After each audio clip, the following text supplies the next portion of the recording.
2, and 1. Welcome to the Attack the Talk podcast, where we start our intro with the Pokemon battle theme. No, honestly, it's something that I wanted to start us off with last week, but obviously season 4 was last week, so it was fitting to start with the season 4 theme. But if you clicked on this and you just woke up, I'm so sorry.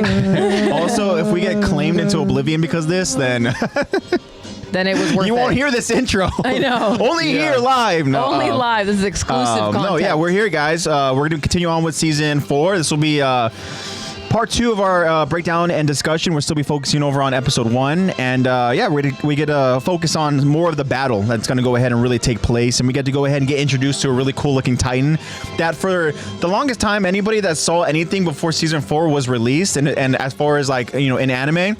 And then all of a sudden you're like, what the hell is that thing? Yep. And then next thing you know, you just see this freaking like full-on Titan with like a mane and shit like that. And then of course we come to know that that is the Jaw Titan. Play it again. Go again. Again, DJ. But yeah, our sound tech Ronnie is in the Zebra Cakes is in the back. Is over there. Yeah, she's our sound recorder. She's actually playing the music live. Yep. None of this is this is live music. All the instruments at once too. Yeah, she knows how to do that. This is live music, guys. One woman band. But I remember seeing those teasers, seeing the trailer, and everything is just like, damn, that looks cool. Whatever Titan that is, that looks cool. Obviously not being fully aware that it's like, oh, that's the Jaw Titan or whatever and stuff, you know? Because, I mean, we don't get fully informed, I don't think, right? Of like, remind me, or you can go ahead and correct me if I'm wrong, but like, do we find out exactly that this is the Titan that is the Jaw that literally kills like Ymir? I think... So when we were watching it, obviously we were like, "Is that the Jaw? What's going on?" Yeah, because I don't think we were like, "Is this a new Titan? It seems like a beast because it seems lion-like, but the head is like a skull." We find out literally in season 4, right, when Porco has like a really like fucking full-on like just like a line that just ruthlessly discredits Ymir as a person, let alone as a Titan, just as a human being. Yeah, like literally as a human being. Yeah. I know in this episode we only really get. Well, we know it's the Jaw Titan, but we're only led to assume that he ate Ymir. We haven't gotten the confirmation. I know there's a scene that we're gonna get. Yeah, but I just figured like at this point, like, because obviously this is gonna be our introduction to the Jaw Titan, but prior to actually before season 4 was even like, you know, sorry, like, you know, we started releasing episodes or whatever, and we just got like the trailer or whatever, and any teasers. I remember even like I don't think we were officially confirmed that was like the Jaw Titan. No, we weren't. Like obviously, I think that anybody who goes out of the season, of course, anybody that reads the manga obviously knows, you know, stuff. But like for me, who you know, I focus over on like, you know, the anime and stuff, and then I remember being so fascinated. I was like, whoa, what is that? I think they do explain it. I like that one. Yeah. I think they might say the word.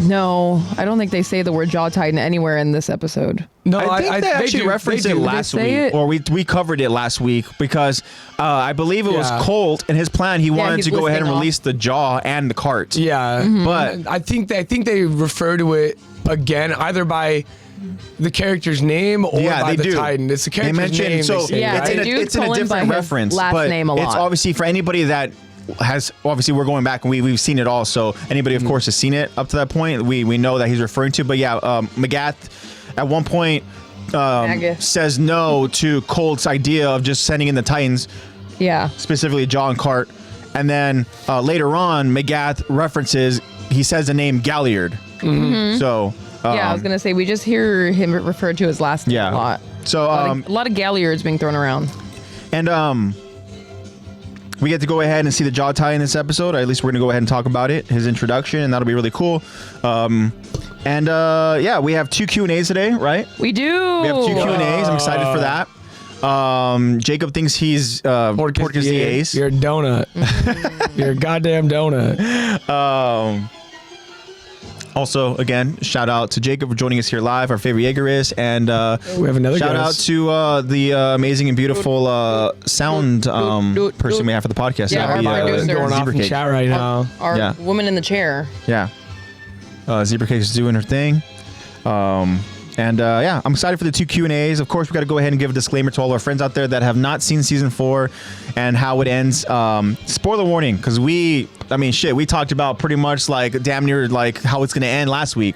Like we're talking about foreshadowing moments. We're talking about Aaron this, Aaron that. Yeah, we were like, especially when we were talking about the whole Light and Aaron thing. Yeah, and we talked about even similarities with like, I think Zach mentioned like how there's different shades of Aaron in Falco and Gabi. Yeah, like 2 sides of one coin. Yeah, so it's like we went ahead. Of course, you guys know we get the disclaimer, but the reality of it is, the series finale is already out there, and we're going to talk about how things kind of really tie in, especially as we go ahead and focus on this. And I'm going to go ahead and, Zebra Cakes, baby, can you go ahead and give us another next song?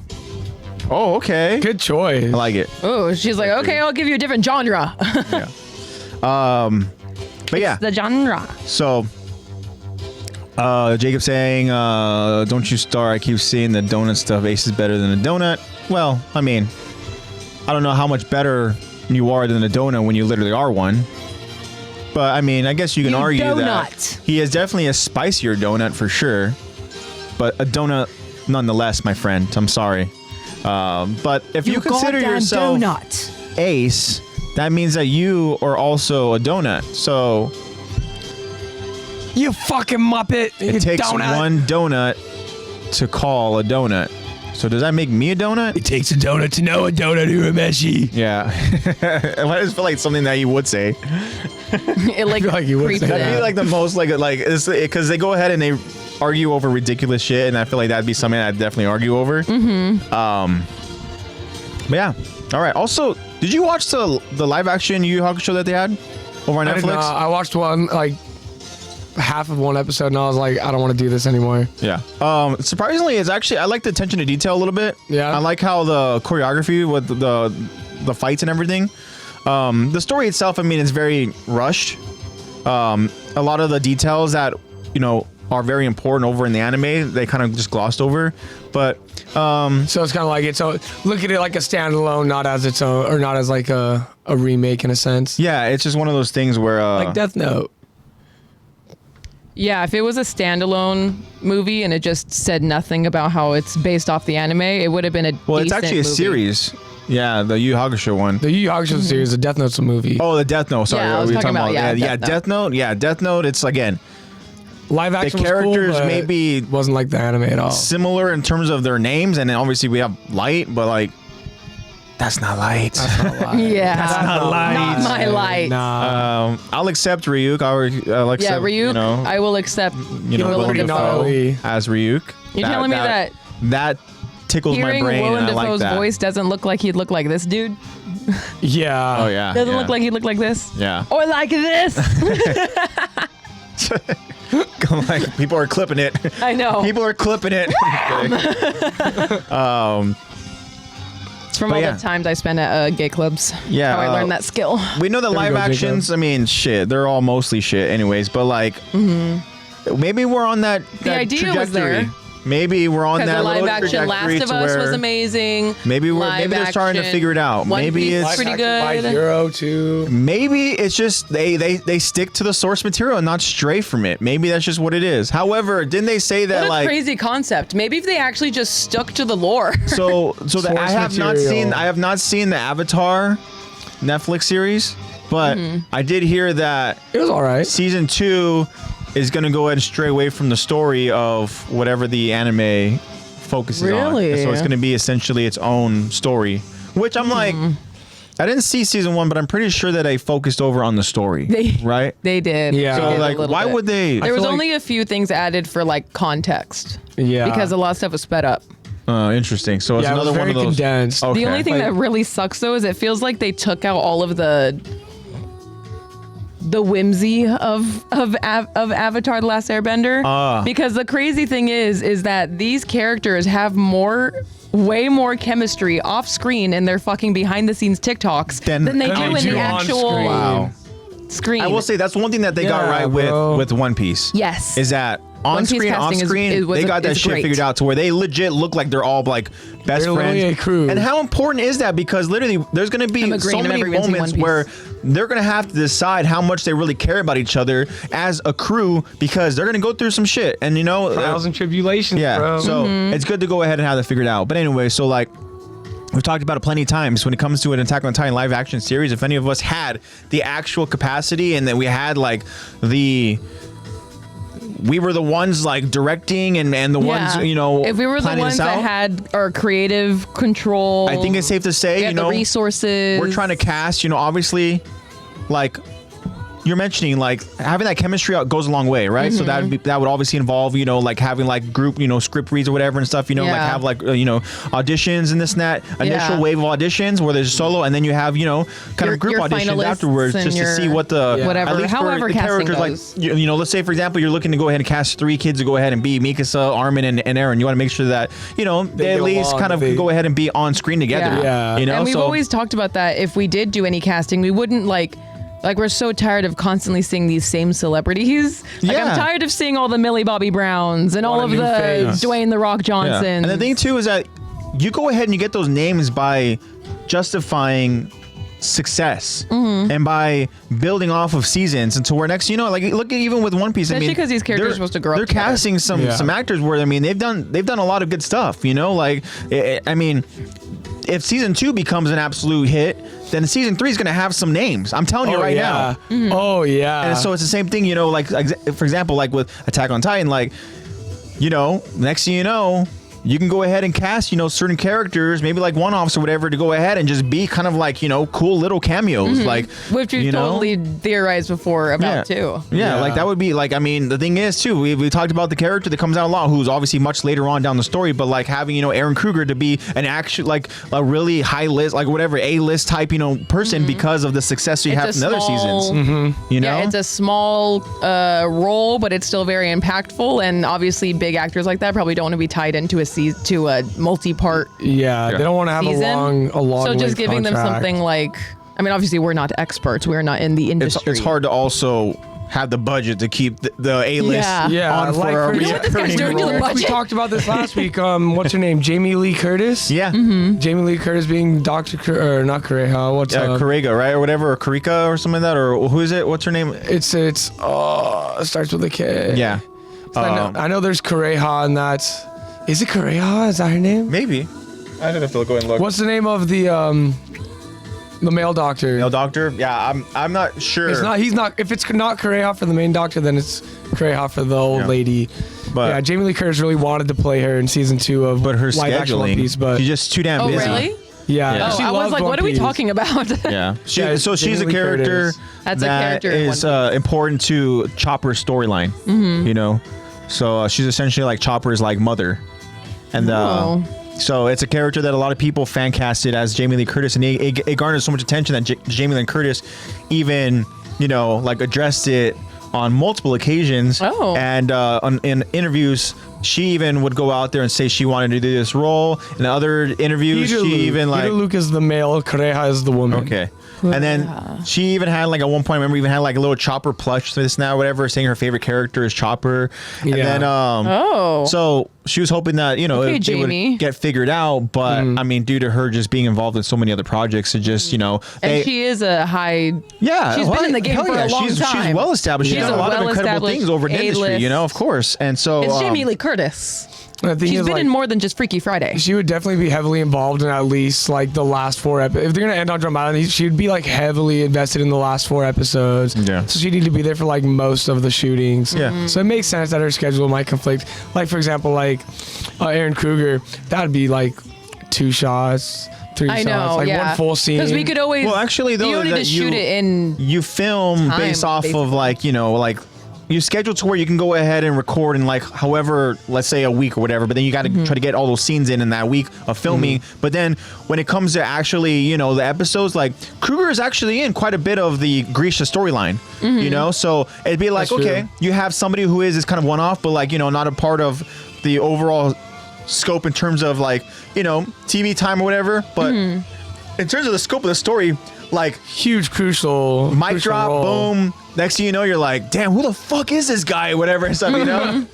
Then he just showed up and flipped everything upside down. Yeah. So that'd be cool. But because not only is it a very impactful character, having a high list actor be that impactful makes it even more impactful. You'll be watching a show with no celebrities in it, and suddenly Kruger shows up, and you're like, can you imagine all of a sudden you go ahead and like the moment that's where Joaquin Phoenix. They go ahead and they cast this Robert Downey Jr. I know. They cast this young Grisha, right?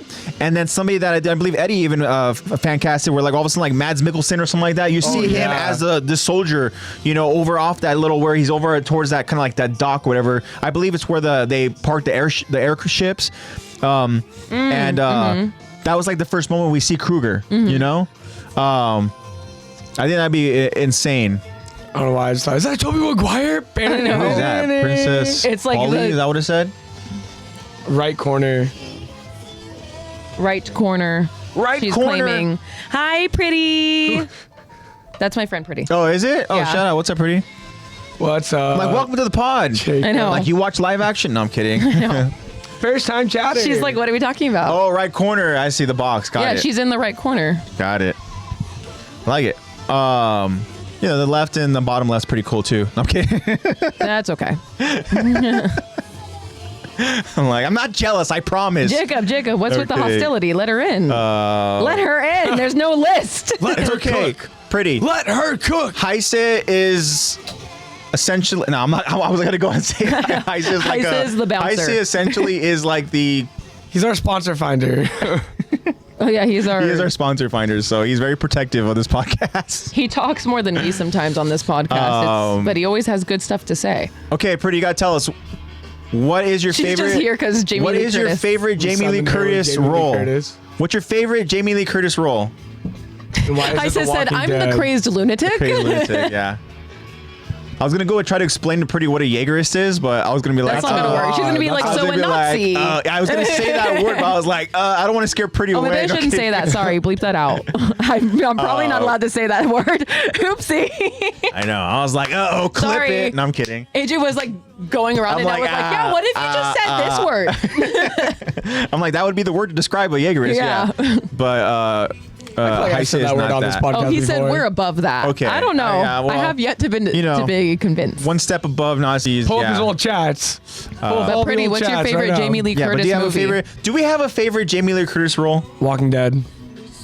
She's in The Walking Dead? Is she right? No, she's not. Oh, no, wait. Are you? I think you might What am I be thinking confused with Carol. Oh, you're thinking of Carol. Yeah, but that's very similar. Yeah, She does honestly, look like. they do. I thought she was for a minute, and I was like, wait a second, But I that's not wouldn't be her. surprised if Jamie Lee Curtis appeared in Walking Dead at some point. Why do I feel like she was in The Walking Dead? You're thinking about Carol. Look up the character Carol. Look up Melissa McBride, I believe is her name. No. Right? Is that her name? Oh my gosh, she looks Maggie. just like Jamie Lee Curtis. Yeah. She looks just like Jamie You're like, Lee I thought Curtis. that was her. Yeah. I would say that because I'm nostalgic. Yeah, she said, that's not Jamie. Yeah. Yeah, JK. I will say because I'm Zebra very Cakes, what's your nostalgic favorite Jamie Lee Curtis role? about it. I would say that my favorite Jamie Lee Curtis role is her role in Freaky Friday. Yeah, I was gonna say I think Zebra Cakes definitely Freaky Friday too because we were talking about Freaky Friday recently. Oh, and how really? that's like her and her best friends, like that's like their movie. No, it's good. You know, and it is good. It's such They a have classic. good music. And the crazy part about it is that Freaky Friday, like the Lindsay Freaky Lohan, Friday always. Word. like I like her in Halloween. My fave Jamie role is Beverly Hills Beverly Hills Chihuahua. Chihuahua. Yeah, Fire. Is that the one with like George Lopez and shit? Like, George Lopez and the Chihuahua. Yep. Yeah, damn, that's such a throwback too. I know, Oh my whoa. god. I But like then they her made like so in many of them, didn't they? No, they made. I think they There's like still. 3 of Hold them or on, something let like me that? look it up. But Freaky Friday is such a classic that a lot of people forget that literally is like Jamie Lee Curtis and Lindsay Lohan version is like a remake. Like there is like an actual OG version. I believe Jamie Lee Curtis with is Aunt Viv. what's her name, Jodie Foster or something like that. Too. I moved on from Zebra Cakes. I'm on Coffee Cakes now. Yeah, Oh. Beverly Hills Chihuahua. Hey, Beverly Zebra Hills Cakes makes some Chihuahua bomb ass too. coffee cake. I will say that. She's in all the Halloween movies, bro. Yeah, that's right. Another crazy role is Halloween. she's Obviously, the one she's to like the Halloween.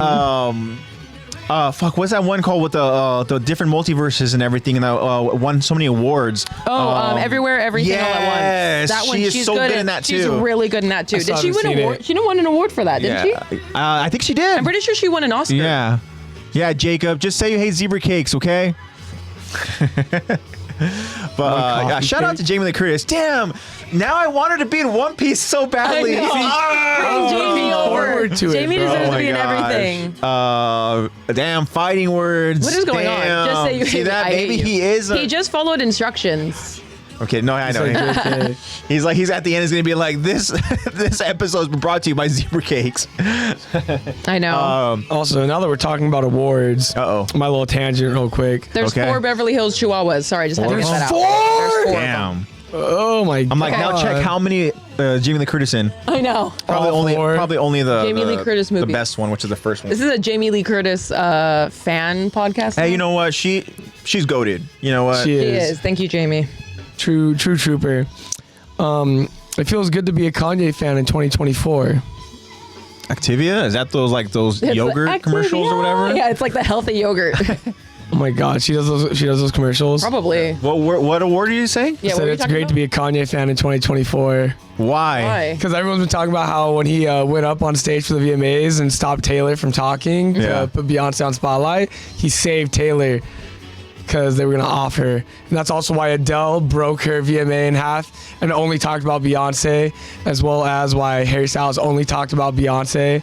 It's because they've been running that shit with the ditties. We're transitioning into a conspiracy podcast. Oh, fuck I yeah. have The conspiracies are many all of over those. us. I will stand firmly by that all those people who won VMAs and were like, we love Beyonce, it's because they didn't want Beyonce to fucking off them like they did Tupac and Diddy, or Biggie. Yeah. Well, I mean, the thing is, there's so much crazy shit that we don't know. The monarchy When you of the think music about industry like is literally falling. all the stuff that comes out where you're like, this big important figure was like involved in obviously, you know, the Diddy talk and shit, right? And how he's the one that fucking got Tupac killed and shit. Like, Yeah. And I mean, the thing is, baby oil. as crazy as that sounds, like it's honestly plausible. I mean, when That you dude think went on about a it, major too. power trip. Yeah, involving Yeah. fame. I mean, so honestly, I know we're getting into some crazy shit right now, I've been but like, seeing a lot of shit on social media about it. podcast. definitely. Yeah. Well, I mean, as long as nobody touches Jamie Lee Curtis. No, I know. yeah. Oh, seriously, don't touch her. But I've been seeing stuff about how, like, when Usher first got full custody of Justin Bieber, he gave him up to Diddy for Diddy. 48 hours. And after that, Justin just kind of like went downhill from there. The in terms of reality of it mentality. Is And that Justin saved Billie Eilish. so many people are silent and not defending Diddy, right? Because they're scared Why? of him. Because they're they scared know of him. they're fucking scared too. Yeah. Because the They're thing like, is, damn, he has tapes there's of me. so many dark secrets in Hollywood, just like how there's so many dark secrets literally in like the government, so many dark secrets in just like whatever it is, all these big giant kind of freaking whatever organizations, Yeah, I don't know what goes the on hierarchies in- or whatever and stuff like that. very, Like very the powers high. that be, whoever on top, they hide so much shit. And that's facts, you know, because what happens when certain people go out there and find out real shit is that one, like, you know, the power dynamic's going to be changed because, you know, they got to fix with somehow the balance, whatever, right? Mm-hmm. But the reality of it is, like, if Diddy shit comes out about other people, it's just going to be a crazy domino effect. Especially those that have more influence and popularity. Unfortunately, it's sad to say, but those will be the ones that have the most eyes on them. Oh, yeah, when for it comes sure. out.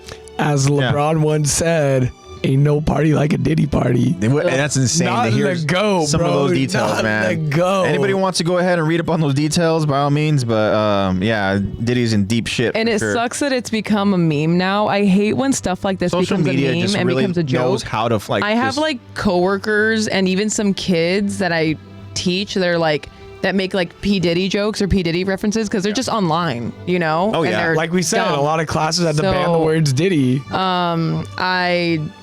Every time something is mentioned about anything like that, I just immediately am like, oh, so you're that kind of person. Great. Yeah. I'm sorry, but I'm not the kind of person that thinks sexual assault is funny. Not really my vibe, especially to minors. Jared from Subway was While really they record fucked up it. too. Not really my style of humor, but if that's yours, from then Subway? take it away from Yeah, me. you don't want to know, bro. I don't want to know. You don't want to know. I don't want to know. Jared from Subway did some fucked up shit to, let's just say, minors. And Jared. yeah, I mean, Subway again, like genuinely like went down in their like net worth. Like they actually lost business after As the whole they Jared from should. Subway Of stuff came course, out. yeah, I mean- like it's not Subway's fault. I mean, the thing is, He he just was the happened to face. work there. He was the face of Subway. Oh shit! Then Subway should have probably done something Yeah, about that's that. the thing. So like, I mean, but yeah, there's so much shit that Oh, like we love that comes Jersey out. Mike's. Danny DeVito. Woo! Yeah. Honestly, yeah. I mean, Yeah, Danny DeVito's the face of Jersey Mike's. yeah. A sub above. A sub above.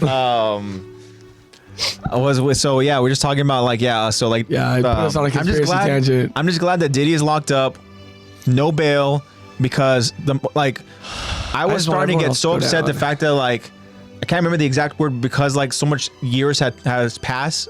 I think it was like arbitration or whatever it is. But anyways, once the Cassie video came out, and I'm like, this fucking scummy piece of shit. Mm-hmm. And then you know what? He did that so just like nonchalantly and so just like matter of fact. There wasn't any hesitation very comfortable. when he's literally going down the freaking hallway, almost butt ass naked, and he's just like, he seemed like looking around the cameras or anything. Like he doesn't give a fuck. He goes out there and does what he has to do. He's definitely you can tell, not his first time. Power trip, exactly. And the fact that there was a stuff about how it was like that they couldn't do anything because of the years that had passed, whatever, blah blah blah. It was really upsetting, but I'm glad that piece of shit. I'm glad that piece of shit's locked up right now, and he's on suicide watch too. I just want Jay-Z and Beyonce to go down. Which they say might be him. protocol, but I want to see that whole fucking dynasty of bullshit just crumble. Oh, Jacob has a question. I'm curious, Lex. What do you tell kids that tell those jokes? I tell them to shut up. Oh, there you go. So exactly what Jacob said. I tell them to shut up. Yeah, that's what I said. Shut and that's what I was reading too. Like Jacob says, imagine being a slave to lust. I mean, the thing is, people will do anything for a number. People will do anything for fame, and it's just sad, you know. Like the moment power is promised to them, and fame, people go to like really like sad depths. In reality, they could just money, wealth, fame. Just go get the One Piece. Yeah, bro. there you go. Just go ahead and find the One Piece. At least then, you know, you're going on an adventure. To answer your question, Jacob. Lexi's like, your question? Well, because I was trying to answer it, and then you were like, yeah, exactly. Anyways, I was like, I didn't even answer it. Oh, sorry. I was just talking about what he said earlier. Yeah, because I was reading what he said, and you were like, yeah, exactly. That's what he said. I was like, yeah, that's what I read. That's not what I was saying. That's what I was reading. It's all conspiracies, guys, okay? And then you guys started talking about something else. Even and I was real? like, anyways, Are we real? Chad has a question for Lexi now. Lexi says that, for example, today a bunch of kids started singing. Supposedly, there's this song going around about Jake. Let me try it again. Supposedly, there's this song going around with these kids on TikTok about. It's a song about Drake being a pedophile, and the kids were singing it today. And I had to be like, no, inappropriate, not allowed. Like, don't say that. That's inappropriate. How inappropriate was it? Was it like kid version, or was it like really? No, it was just like very obvious what they're insinuating. Okay, so it was all insinuating. So it was like, wasn't Drake, like actual words. go away, riz some kids another day. Oh. Daddy said it's not okay. And also, who comes up Drake, with shit like this? Go away.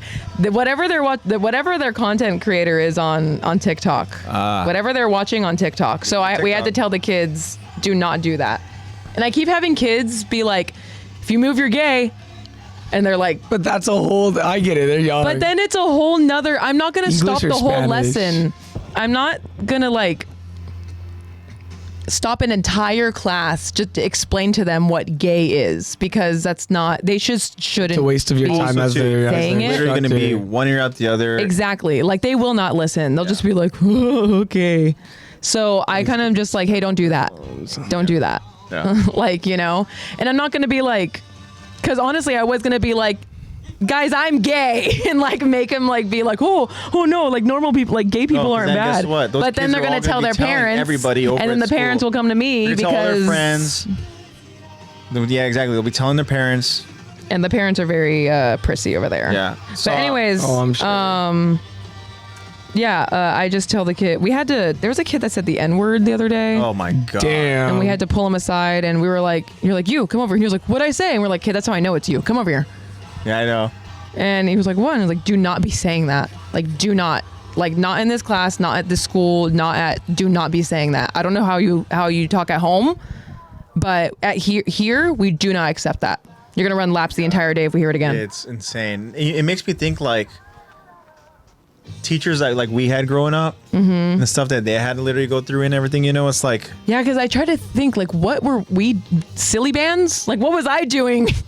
Yeah, I had one friend who was snorting pixie sticks. Yeah, That's true. about the worst Snorting of it. pixie sticks was a thing when we were growing up. That was the Tide Pod before the Tide Pod. Yeah, cinnamon challenge was a thing. Oh, Yeah, there was like all those challenges. The salt and ice challenge. Yeah, salt and ice challenge. The flash on your phone with the Sharpie square on you, supposed to shock you. I used to do that too. That's crazy. These But yeah, kids. honestly, we just have Kids. I just have kids just like being disrespectful, especially if they're talking over me and I've already warned them. Doesn't make you smart. Yeah, especially if they've already been talking, I've already warned them. And then I'm like, I'm done giving them 3 warnings now because they should know better now that we're over a month in. Them? Do you like send them? Is there like a... I either pull them aside. At school, there was like an ALC, Alternative Learning Center. So is there kind of like a detention center? They have that in middle school, but not so much in elementary school. So what we do is, obviously, you disciplining them in front of their classmates is already enough to like make them cry because they're pretty sensitive. But I'm like, aren't we all? There will definitely be times that we'll just make them run. We'll just make them run. Yeah. We're like, hey, you're going to run 2 laps today. Go. Because we'll just tell them like, oh, looks like you've got too much energy. Go run it out. Yeah. And just be like, anyways, now that that's gone. The thing that's embarrassing. Now that that's gone. The thing that does suck, though, is that there's so many kids that just cough as loud as possible. See what Jacob says? Good thing I'm not a kid in your class because I love to talk. Yeah, I'd be like, dude, that's enough. Enough. It's my turn to yap. You're in my class. It's enough. Damn, are you an athlete or a yap lead? I couldn't fucking tell. Yeah, seriously. What was I about to say? Probably, I don't know. I don't know. It was about running. Bring back stoning. Yeah. Yeah. Uh-oh, too much energy. Go for a run. Uh-oh, too much energy. Everyone in the class, pick up a stone. Uh-oh. No, I have to tell kids not to throw rocks. Challenge hurts. I'm a victim. I don't think we ever tried the cinnamon challenge, huh? Yeah, I did the cinnamon challenge. I have. I talk like this. I didn't do the full thing. I didn't commit. I was too scared I was going to like suffocate and die. Okay. I did a full spoonful and the Kylie Jenner lip challenge, that was a big thing in middle school for me. I never did it because I was like, it causes bruising, guys. I was one of those fun suckers. I was like, actually, this is unhealthy. I was one of those. Stupid challenge. But then I was like, stupid. Yeah, I mean, kids is so easily influenced, and they go out there and they see all this random toxic bullshit over on social media, and it sucks. Social media has changed a lot, yeah, that's me. I'm so glad I just stay away from it. I'm so glad I'm just like, I don't want to see it. I'm like, I just don't want to see social media because the thing is, just like kids, like adults fall for so much shit. Like we just go ahead and fall for the most insane shit. I mean, again, we're talking about conspiracy theories. It's just like there's conspiracies that are so far-fetched, but people actually believe them. It's like we're so gullible, just as like a human race. Yeah. But what if they're real? Well, then we run. Then we fucking shit our pants and run. Yeah, I mean, the thing is, there's certain things where like it's interesting to go ahead and kind of think about it and stuff, of course. But then there's other stuff where I'm like, oh my god, really? Anyways. You know, conspiracy theories are those things for a reason, and they will always be there, and we will never have answers. Just like, you know, AttackOnTitan, or so many times we're like, "Fuck, I want answers. I want to know who the dad is." Like life, and we're not gonna get those answers unless we stumble upon Isayama himself. I know. And even then, he'll just be like, he's like, I don't know. What do you interpret? He'll just be like, you know, it's always artists are always like, it's up for interpretation. I just don't want to tell you what the meaning is because it's up for interpretation. Yeah. Okay, tell me what the meaning is because I want to know from your perspective, but I'll still have my own interpretation. But tell me what the meaning is. What is your interpretation? And I'll give you mine. And I'll give you mine. Speaking of Joker 2 this weekend. Oh, yes, it is. We already have our tickets. We're excited to go ahead and see what the hell Lady Gaga's got to bring to the Joker. I love Lady Gaga. We know it's going to be some incredible Madame Gugu musical numbers. Joaquin singing with Lady Gaga is something I didn't think I'd ever see, but then again, hey, Lady Gugu Gaga. I mean, I'm excited. We'll see what Joker 2 brings. They didn't come back. But also, how are you going to be able to beat like the first one? I know, that one was so good. Talking about like making a completely different genre interpretation, like Gaga Gugu, like Lady that's what was so good about the first one was that you watch literally pretty much the entire movie and then it ends with like like, wait, what? Hey, hold on, what? Yeah, and you don't it's even like know a what's psychological real. thriller. And all of a sudden, it ends literally with him like almost like narrating his own fucking story. Mm-hmm. He's in this asylum. You're like, should we trust him? Should we believe him? Like, what the hell happened? Crazy or You wouldn't get it. Yeah, I know, literally. But yeah, I'm excited. You know, how, Lexi knows how I feel about Joaquin Phoenix. I mean, I think he's very and how you feel talented. about Joker too. He's a very eccentric person. I mean, he's definitely out there, you know. But I mean, he's very, you know, stern about his beliefs. Yep, talented. He's also pretty fucked up for exiting a freaking movie literally like their first week of filming. He's just like, nah, I mean, I can't do this. I'm out. And then like the whole cast and crew literally just like, well, our whole budget just pretty much just like was so we have way more money now. In the hopes that Joaquin could go ahead and generate money, and they decided to scrap the whole project. Wow. That's crazy. I guess Joaquin couldn't be a gay detective, so I can't like men. I tried and I couldn't do it. I cannot. Like, because he's method. That's the problem. Yeah, he gets to, He's like, you want me to become gay for this movie? Yeah, he's like, I will do it. I will. And then he tried it and was like, they're fucking weird. Because they are. No, he's but weird, it's in though. a fun way. He's weird. I remember they're all evil. They're all evil. So Zebra Cake's sister, her boyfriend, shout out to Alex, he's telling me that ignore Jacob being thirsty in the chat. So Alex told me that that Zebra Cake's sister, who is very talented in her own right, You talked about her last week, Darman. Darman. Yeah, that would be she is Darman. Yeah, that's she actually was in the Joker movie. She was over in the subway. She was in the subway scene. What? Yeah, she was in the subway scene as you know, just an extra. Are you able to see her? I don't know. However, Joaquin is such an asshole. Oh my god. That I guess he would go on multiple smoke breaks, and these smoke breaks involve like, I can't remember exactly, but let's just say, you know, 30 minutes at a time or whatever. And that's a grueling work day. Think about 30 minutes at a time. I think about multiple. So we're talking hours here. Yeah. And he would anything over 2 smoke breaks is over an hour. So it's a lunch break every time he goes. He would make the extras stay in the subway. What? You have a friend who dated Joaquin Phoenix? That's crazy. For how long? How is he? Details, come on. To my understanding, if I remember correctly, I think Zebra Cake said that he's very controlling. Which, again, I mean, makes a lot of sense. If he's literally controlling the extras to go ahead and stay put in the freaking subway and don't move. He was passionate and insane. Yeah, that perfectly describes Joaquin. But damn, is he talented over on the screen? Yeah. Oh yeah. At least he's a good theater actor. kid. Also, yeah, he's method as fuck. I have to excuse myself. Yeah. I have to go potty. All right. Totally seems like it. When nature calls, I have to. Just don't take 30-minute smoke break. No, I'm kidding. I know. I'll pop a couple stickies off too. Yeah. Over this way? I think so. But yeah, Joaquin's definitely he's an interesting character. But I'm excited for Joker 2.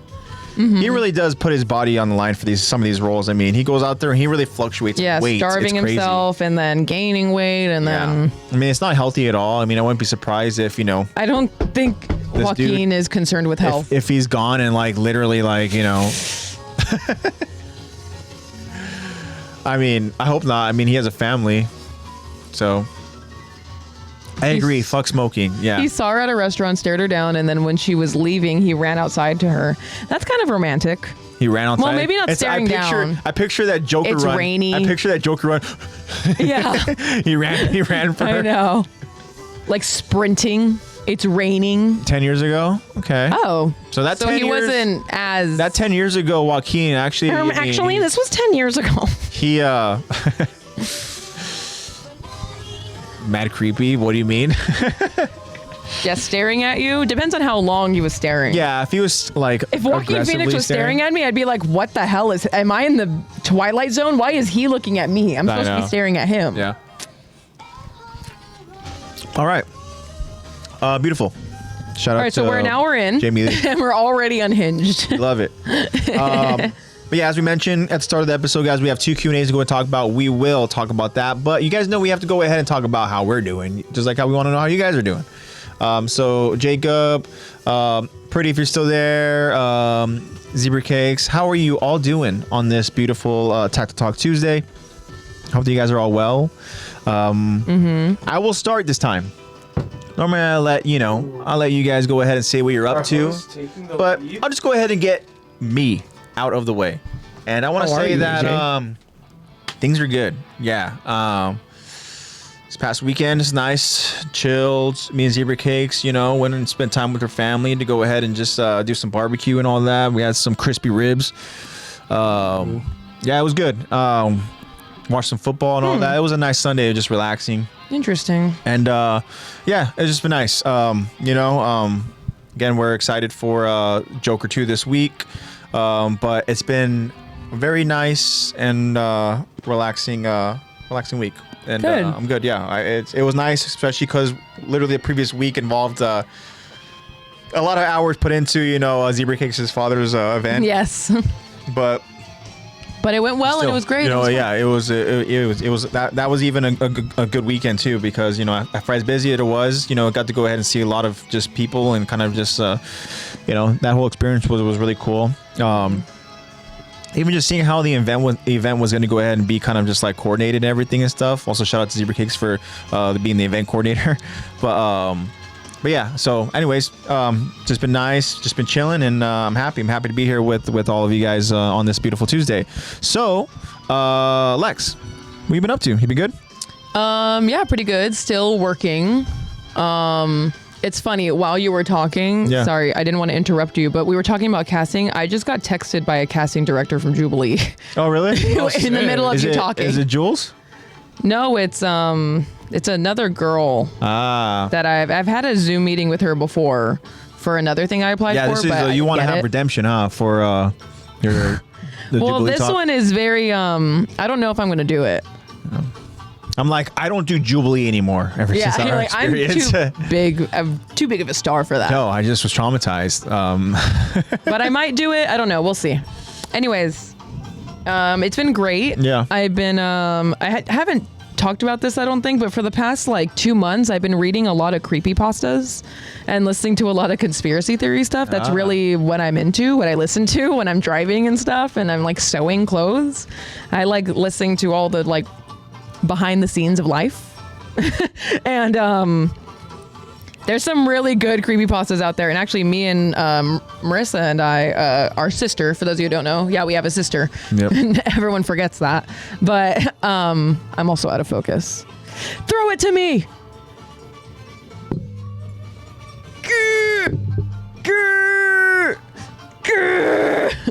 Okay, there we go.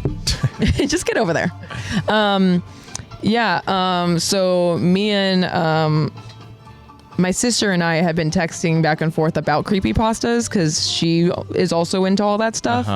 And I feel so there is a specific creepypasta that this is the one of, if not the creepypasta that genuinely shakes me. Because normally, reading it doesn't really do that for me. Some of them are a little bit intriguing, so you're kind of you're more invested. Some of them are a little bit more a lot of them are maybe body horror or your possession stuff, kind of spiritual stuff. But this one has some real life horror that I'm genuinely scared of in real life, and has it.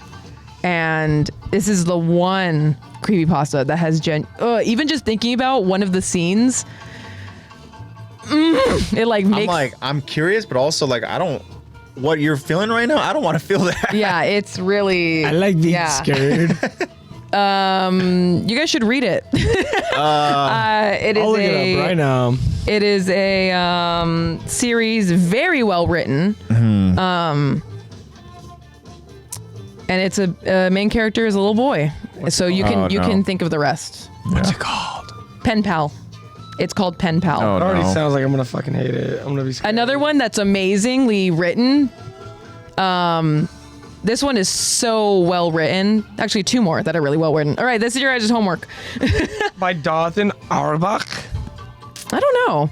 Is it a 5-part series? It might be. If it's under horror, then yeah. But I read it online.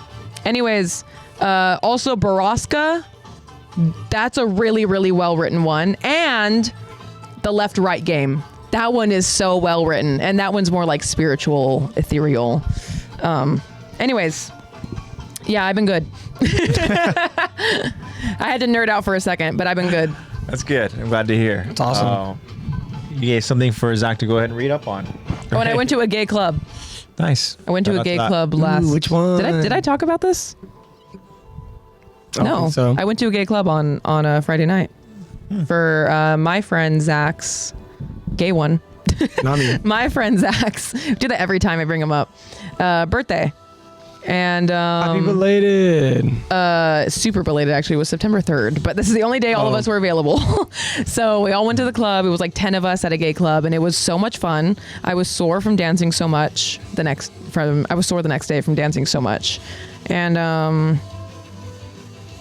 I discovered that I really like Malibu Peach Sunsets and Malibu Peach Sunrises. Those are really good drinks.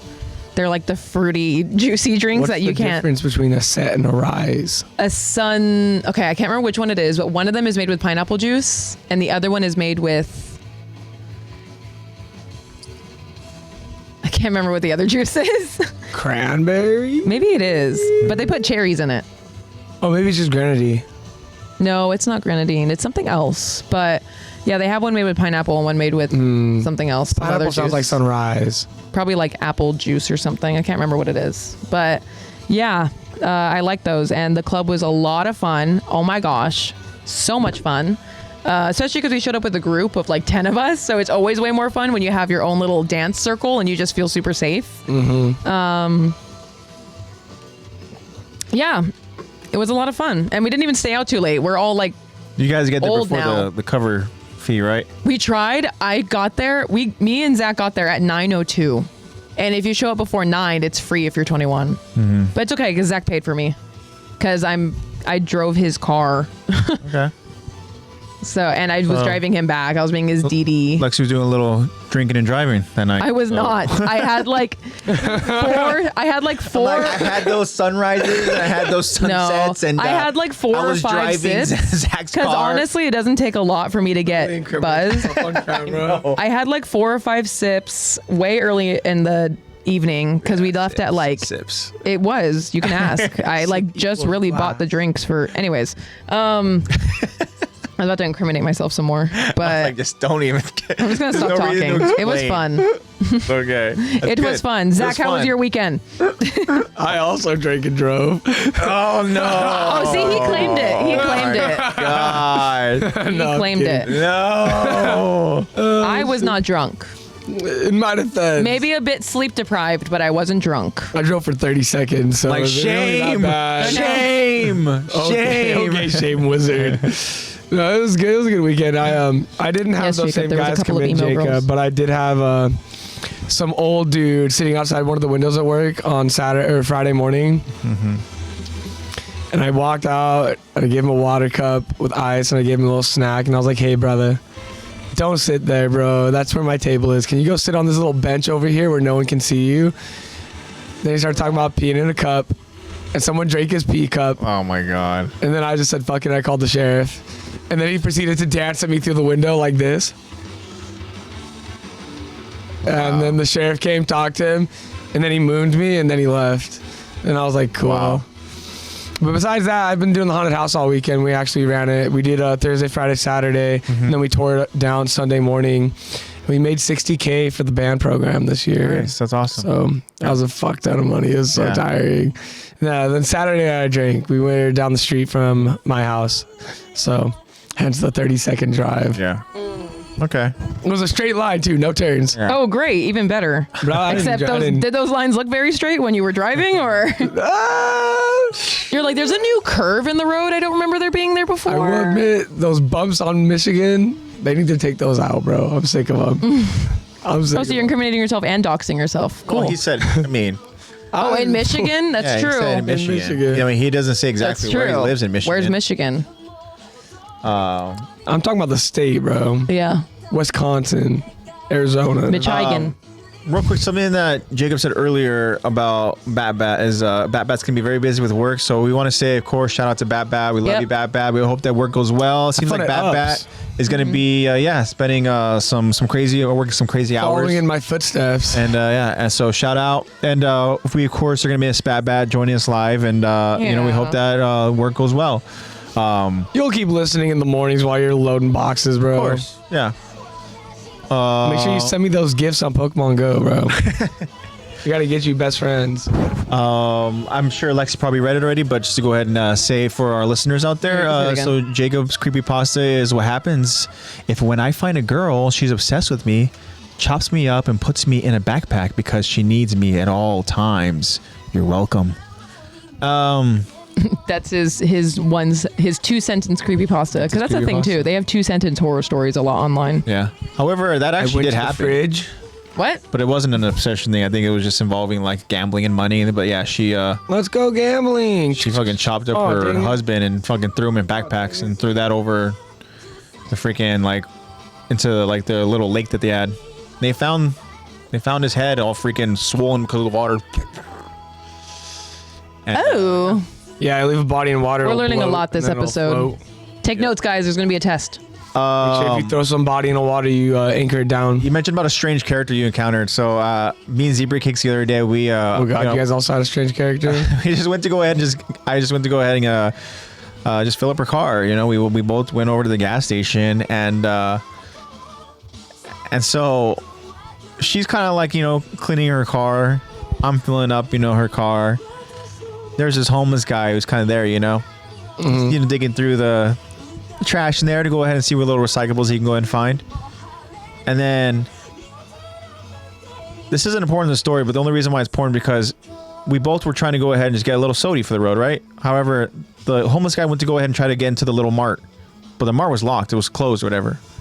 So I don't know if the attendant wasn't there or whatever the case is. Maybe they just locked it for him. Don't know. But we saw that as like, oh shit, can't get in there. So all right, let's just finish up here. So we're finishing up. All of a sudden, the homeless guy goes out there. You know, he grabs a little like those windshield wiper, the squeegees, yeah, squeegees. So he grabs it and he goes. I hear him go, oh, I gotta hurry. And he goes out there to Zebra Cakes' car, the back of the window, and starts squeegeeing it, right? And all of a sudden, I'm like, what? No, thank you, sir. No, thank you. And then, you know, Zebra Cakes, she sees, and she goes, no, sir, no. And he continues doing it. And all of a sudden, like, I thought Zebra Cakes was going to go out there and, like, grab that squeegee from him and, like, fucking push him or something like that. I know. She literally was like, stop. Yeah. She literally was like, I said no, sir. I said no. And I was like, hell yeah, baby, you tell him, you know, and stuff. I know. And the guy looked so confused. Independent woman. He was so confused. He was just like, huh? No. I said stop. And then he just kind of was like, he's doing. Oh, okay. And also, too, it's like, Zebra Cakes even said, like, for people who would, like, do that, like, they're probably expecting something in return. Like, no, like, we don't need it, you know, and stuff. And so, then yeah, as Zebra Cakes even said, like, don't touch my car, you know, and stuff. So, like, yeah. And also, if I say no, then don't. I don't know if it was the water, I don't know if it was a squeegee, or maybe it was him, but something fucking stank. So it was him. We know it was him. Yeah. He uses a squeegee on himself. I mean, the thing is, hey. That should have been the original plan. But yeah, so that was kind of a little interesting character that we encountered recently. But yeah. So, awesome. I'm glad that we're all doing well. Jacob said he's doing well. Still focusing on our One Piece, and I'm glad. And he was my yeah, he was little. She said, "Let me take him out." Yeah, that's true. But that's how I feel whenever there's like any guy that I'm taller than. I'm just like, all right, I own you now. You can't tell me anything. If you talk over me, you get flicked. Shout out to those short kings, I guess. Like, back off. Yeah, all those short kings. But all right, 5'9", by the way. We have 5'10" on a good day. 2 Q&As to go ahead and talk about. Yes, we do. So I'll go ahead and I'll throw it to Lex. Lex, you decide which Q&A you want to go ahead and focus on. Of course, do the usual. You don't go ahead and read the Q&A, and let's see what our friends responded with. And anybody who's live with us over in chat, if you feel the need to go ahead and respond in chat, we'd love to go ahead and go ahead. See your guys' responses. So don't be afraid. And Lex, go ahead and tell us which one you want to start with. Cool. Getting back into the reason why we're all here. We're all here for Attack on Titan, right? Yep. We asked you guys last week that this episode has many foreshadowing / parallel moments. What's your favorite AOT foreshadowing / parallel moment? Ooh. And we have 2 responses. Okay. One is from Jacob. Interesting. And another one is from Bobby. Yeah, Bobby. And Bobby's always has some kind of new twist. I love it. Let's see what Jacob had to say first. Jacob says, under the stage, when Aaron says that he would make Reiner. Let me try that again. If I can't even read this, how am I supposed to do lines today? You'll do it. You gotta get all the jitters out now. I know. I'm just getting it all out of the way now. Jacob says, under the stage, Aaron said he'd make Reiner pay, and he did. And I love that moment so much. It's so just ominous, and it's an Aaron Yeager that we're not used to seeing. Yeah. And do you remember when you infiltrated my home? Yeah. Let me grow my leg real quick. Literally, it's like, oh man. And at this point, Reiner's already defeated, so he's like, oh great. He's like, finally, sweet relief. He's literally like, Aaron, don't do it, because he realized the sins of his past have just caught up to him. And he just lays there for a second thinking about what he's done. Yep. He's like, just let me sleep. I know. You just Someone shut that bitch up. Honestly, that was a really cool moment too, and that was a great moment. And honestly, it foreshadowed something, but as far as the scope of what maybe Aaron meant, we still had no idea what the hell Aaron was gonna do. So we thought it was cool that he just infiltrated Marley and just fucked up Marley, but no. Aaron had bigger plans of making Reiner really pay. Not just Reiner, but obviously anybody else that and not is just physically, a threat mentally. Anybody else that was a threat to Aaron's home, Aaron's gonna make him pay. 80%. Literally 80%. Awesome. Yeah, Jacob, thank you so much for that. Yeah, definitely. That was a really cool moment, and I'm excited for us to go ahead and talk about that when we eventually get to it. All right, so what does Bobby have to say? Bobby7. Hi, Bobby. What's up, Bobby? To those of you that are listening in the future. The OGs. Hi. Bobby says, Aaron starting a mini rumbling at the end of the 2nd season to save everyone from traitor shifters. So he's talking about when he didn't realize, but he used the his coordinate. Yeah. And was like, oh, cool, I can do that. I can make them all attack. Yeah. To save everyone. But then he's like, What if I take it up a notch? It's like, what if I just do it to everyone? Yeah. Well, the thing is, we know that transitional phase of Aaron's life as he gets older. Not even that much older, but as he does get a little bit older, he gets fed so much information to the point where he understands more. Yeah. Because before that, Aaron was like, how the hell did I do that? Let me try to do that again, whatever, and couldn't do it again. But that moment, that's such a thrilling, action-packed, exciting, but also very sad, heartbreaking moment, because, and then in ways too, also a very beautiful moment too, because we understand the moment with Mikasa and Aaron, moments before the coordinate happens. We see the coordinate happening and stuff like that, and it's really cool.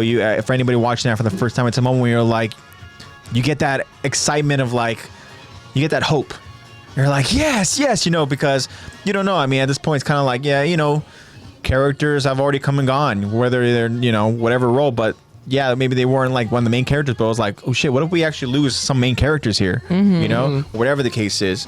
But then moments before the coordinate again, you have Hannes resonates with me. Yep. You have the Hannes moment, you have the Smiling Titan stuff, and then obviously we find out the importance of the Smiling Titan later on, and it makes that scene even more important, because before it was just that's the Titan that killed Aaron's mom. Yeah. But you find out more about the story, and then all of a sudden it's just wow. That is your father's previous wife. Who also ate your mom because you told her to. Yeah. And then lots of layers. Aaron stands up to this threat of the Smiling Titan, because before that we know that Aaron and so many others didn't have that courage. Right? We see Aaron literally going through a mental breakdown. He's laughing and crying at the same time, because he realizes nothing has changed. Nothing has changed at all. And this entire whole mission that he and his 2 close friends and now other people that he's gone into training with have literally lived through and endured. Nothing has changed. They're still the helpless kids But then again, you get that hope. Then you just get a little. Yeah, literally. And then the rest of us watching, not knowing what the hell's happening, we're like, whoa, how? Even Reina's like, no, not him. Of all people, why him? Please. You know? And then again, you just don't really understand the scope of like how important that is. How impactful, yeah. But like Bobby's saying, you said too, like literally the word right now you just use is impactful. Mm-hmm. Yep. That shit's gonna be very much impactful, very much later on in the story. Impactful. Oh, yeah. Because guess what? Not only is he just the coordinate, but Eren becomes the founding Titan. So it's something where it's like it's insane. But that moment, and Bobby, thank you so much for bringing up that moment. But it's that is one of the goated moments in AOT. Like there are scenes where you're like, wow, like those moments are like, again, it just so much happens, and you can't help but go ahead and just kind of like feel a certain way about it. I don't know, awesome moment. And Bobby, thank you so much for the response. Awesome. Do we have favorite foreshadowings that kind of come to mind? I've known mine since last week. It's Eren after when they're in training, cadet training season 1, when he gets the steam on his head. Yeah. No one fucking knew. We were all like, oh, look, he's trying to think really hard. And it's crazy to think that even as far back as that moment where it's like the steam, also too, when Eren's literally like berating the armored Titan, saying not a big deal. And then literally the next camera pan is just Reina looking over and like Eren, like, really, dude? Like it was right there in front of our face. He's my favorite one. Yeah. And then also another foreshadowing moment too would be like when the female Titan literally grabs onto Reina, and then the moment Reina breaks himself free and he's running, he is covered with steam. Yeah. You know? So it's like that's another moment too. Your initial thought is just like, oh, it's just the female Titan. But steam. no, it's really Reina just healing. Yeah. So yeah, it's really crazy. Do you have one that comes to mind, Lex? I'm not sure if this is my favorite, but I was trying to think, and one that initially comes to mind is when they're all falling off of Utgard Castle. Oh, and Eren is going to bite such a good his one. hand. Yeah.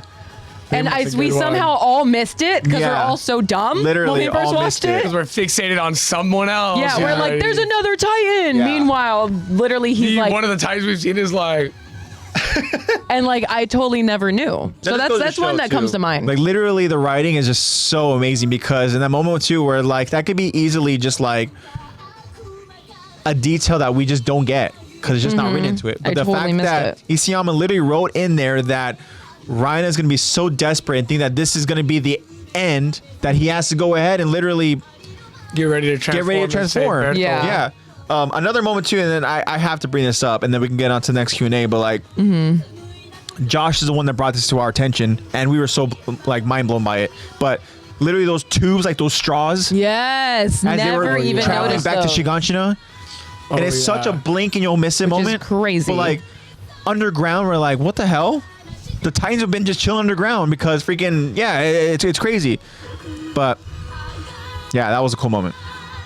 All right, awesome. And again, Jacob, thank you so much. Bobby, thank you so much for your responses. We appreciate you guys so much, and look out for more Q&As. And speaking of more Q&As, we have one more. We do, and this one's good. This one's a good one. Sure. We asked you last week as well. Another Q&A was, what scene are you most looking forward for us to cover? Ooh. Interesting. What scene? I am very curious to say or to find out what you guys want us to go ahead and cover. I will say there are 2 people that gave the same answer. Okay. Very cool. Ooh. Very cool. So I'll just go in order of when they answered. First one is from, the username is Orchestral Murder, but I've done some digging, and that's Josh. Oh, cool. Oh, yeah. Hell yeah. Josh, it's funny because you just brought him up. Yeah. Josh says there's too many to count. Yep. For those who don't know, Josh is I Repent when he's here on Twitch. Yeah. Really, really smart. Yeah. Great dude. Shout out to Josh. Again, Josh, we just literally talked about him. I mean, Josh has pointed out some very interesting details to us, live in the podcast, and it's really cool to go ahead and to get those like live reaction moments, and and I appreciate that, and yeah. So is that all Josh says? Is just he just says too many to count, which I agree. Jacob right now in chat just says, The rumbling. Yeah. That's different than your answer here. Interesting. Oh, okay. But I will say Eddie and Bobby give the same answer. Okay. The only difference is that Eddie starts his off with OMG. Oh, okay. And then they both say the same thing. So Eddie and Bobby both say the declaration of war. Ooh. Damn. That's a good one. That one's just a given, right? Like that is like the moment. Wow. Yeah, I'm super excited for that too. All right. Now, And our voices are going to be crazy. forgive me for being a little bit not ignorant, but like I want to make sure that the declaration of war that we were referring to is going to be the speech, right? Yeah, it's got to be because that's when he actually transforms from under. Yeah, Comes out. yeah. Poor Willie. Yeah. Poor Willie Tiber. Willie Tiber. Yeah, and R.I.P. and you know, hey, Zach's Because that's that whole gonna play episode. those characters that die, so I think where Zach's he gonna transforms. be prepared to do that Willie Tiber speech. And I guess, you know what? I guess technically Heise has the same answer then. Okay. Because Heise, or Jacob, says, Aaron mentally torturing Rhina under the stage. It's so badass. Yeah. So Jacob's more interested. He's more excited for the actual, his like Mental favorite torture. scene, the actual torture and the reveal. And Eddie and Bobby are more of just like the whole. Actually, the Declaration of War is the name of the episode. So maybe they're just talking about that whole episode. Yeah. So definitely, yeah. And I mean, and that's such a. When Flock kills people, you only get one answer. The thing is, dude, is that Rhina and Aaron moment is such a gotcha moment. Mm-hmm. That's the moment too where it's like all of a sudden Falco even realized he's been played. You know, so like poor Falco. He started seeing limbs grow back, and everyone was just like, shit. Like, what do we do? We're gonna continue to find out about Falco's good heart even in this episode, but I mean, talk about that Jaeger manipulative trait that they have. Yeah, You know? for real. So, hey, I mean, I know what yeah. I'm looking forward to. Which one? To see Levi Ackerman scare the fuck out of some yeah. aliens. Yeah. I want to see Levi Ackerman. I want to hear, is that Levi Ackerman? Or whenever there's like anything going by, is this Levi? Is that Levi? Like he's so like on edge the whole Paranoid. time. Yeah. I just looked at your drink real quick, and for a split second, I was like, is he drinking a twisted tea? Because all I saw was the yellow. Fun. And I was like, why are you drinking a twisted tea right now? We're twisted. It's just Cactus Twisted Cooler. tea. It's Cactus Cooler. Cool. So, are those the responses that we have? Those are all of them. Awesome. Thank you all of you for who. Appreciate it. Thank you to all of you guys. who responded. Thank you for being active on our Instagram. For those of you that are watching, listening in the future, first of all, thank you. And if you want to be a part of those Q&As or polls or those interactive stuff that we love to do with you guys as a community, be sure to check us out on Attack to Talk podcast on Instagram. That's where we have all of our stuff. We post it on our story. Unfortunately, we are not busy enough. We're not free enough to have a schedule of when I'm posting it. It's just when I'm available at work. So, surprise, there'll maybe a Q&A, maybe a poll, there may be none. That's the fun of it. So Yeah. please It's a mystery tell box. your friends. Yeah. I mean, truth be told, even to that same, topic of conversation, I mean, it's just like we're all very busy. Nate's very busy. So there's times where, we're trying to get stuff out to you, to all of you, and there's times where, And this, the of course, episodes aren't, this is a passion project. available and whatnot and stuff, as punctual as they once were. But at the end of the day, we're still doing this, guys. We're all trying, and we're not quitting. We're not ending anything. But just be patient with us. And again, just follow us, and like I said, we'll go ahead and we'll sneak in those polls and those Q&As, and just keep an eye out for them, so you guys can go ahead and respond to them. And thank you so much to those that are still watching, whether it's now, in the future. If you found us randomly on a clip, randomly on YouTube, hi. Start from Welcome. the beginning, but it's okay. The audio quality gets better. Yeah, I promise you it does. it definitely does. Jacob goes that if I ran an Instagram account, there would be so much on your story. Yeah, so much of this until- Jaegerist freaking know. blasphemy. Until there's nothing because someone reports it. Yeah, Yeah, and it's like, literally. this is spam. This is like damn near. I know. Jaeger Nazi. This seems unhealthy. Like pro Jaeger Nazi. And then we no longer have an Instagram account. Just stick to the sponsors, brothers. Stick to the sponsors, Jacob. We got you, bro. One day your sponsors are gonna become reality. One day. Good stuff. All right, guys. So we're gonna go ahead and now focus our attention over to the story, and we're gonna go ahead and break down and analyze episode 1 of season 4. It's just part 2 of our episode breakdown discussion. This episode's name is The Other Side of the Sea. Just to do a very quick recap. Ooh. We are over in a different location. We are noticing these different characters, and we see what's going on. There's a lot that's different. There's a lot that's the same, and obviously what's different is, the characters that we're being introduced to. What's the same is unfortunately the same, kind of racism and segregation that's happening. The same hate for, one side and the other. You have them still referring to like the parody as Island Devils and whatnot. And we find this is like 4 years later. So these Marlians they have lost 2 Titans, but they are trying to go ahead and make up for it by claiming territories, by taking out these allied forces. They're over in the Mideast currently, and they're dealing with these Mideast allied forces and trying to destroy their harbor fleet. They're trying to really weaken the, just again, these allies. Yeah. And eventually, Marley's going to turn their attention over to the island, of course. But again, introducing new characters. We see that one of the characters is young boy named Falco. He's very injured. He's over on this battlefield, and he gets rescued by his brother Colt. We come to find out, at least in that episode, that Colt and Falco seem to be on the right side of morality. They seem to be on the right side of having at least kind of like I guess good hearts. I guess you can kind of say, at least for where they're at. One character that doesn't have that good of a heart that we see introduced to is a girl by the name of Gabi. Yeah. She is obviously kind of hated. She's very much hated, but she's one of those characters where she's very obnoxious because, rightfully so. She's, she gets shit done. I mean, say what you want about her, but I mean, she walks the walk. She's efficient. We're going to find out about that in this episode too.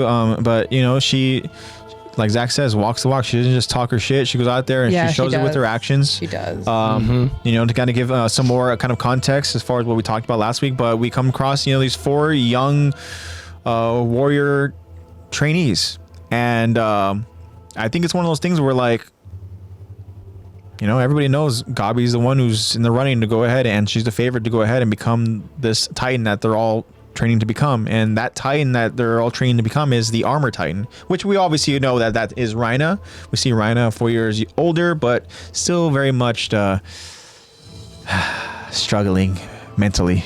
Oh yeah. Depresso espresso. Yeah. Oh yeah. So Gabi is the front runner. She knows it. It seems like all the other trainees know it. Again, they're in the middle of this battle, and they're trying to find out how to go ahead and get the edge over the other, and Gabi has a plan. So we're going to find out really what that plan is. We talked about kind of the similarities, the parallels, the foreshadowings, and to get more, of course, information on that, go ahead and check out, last week's episode. But there's so much, and we're going to continue on because we got to go ahead and focus on, kind of what's in front of us here.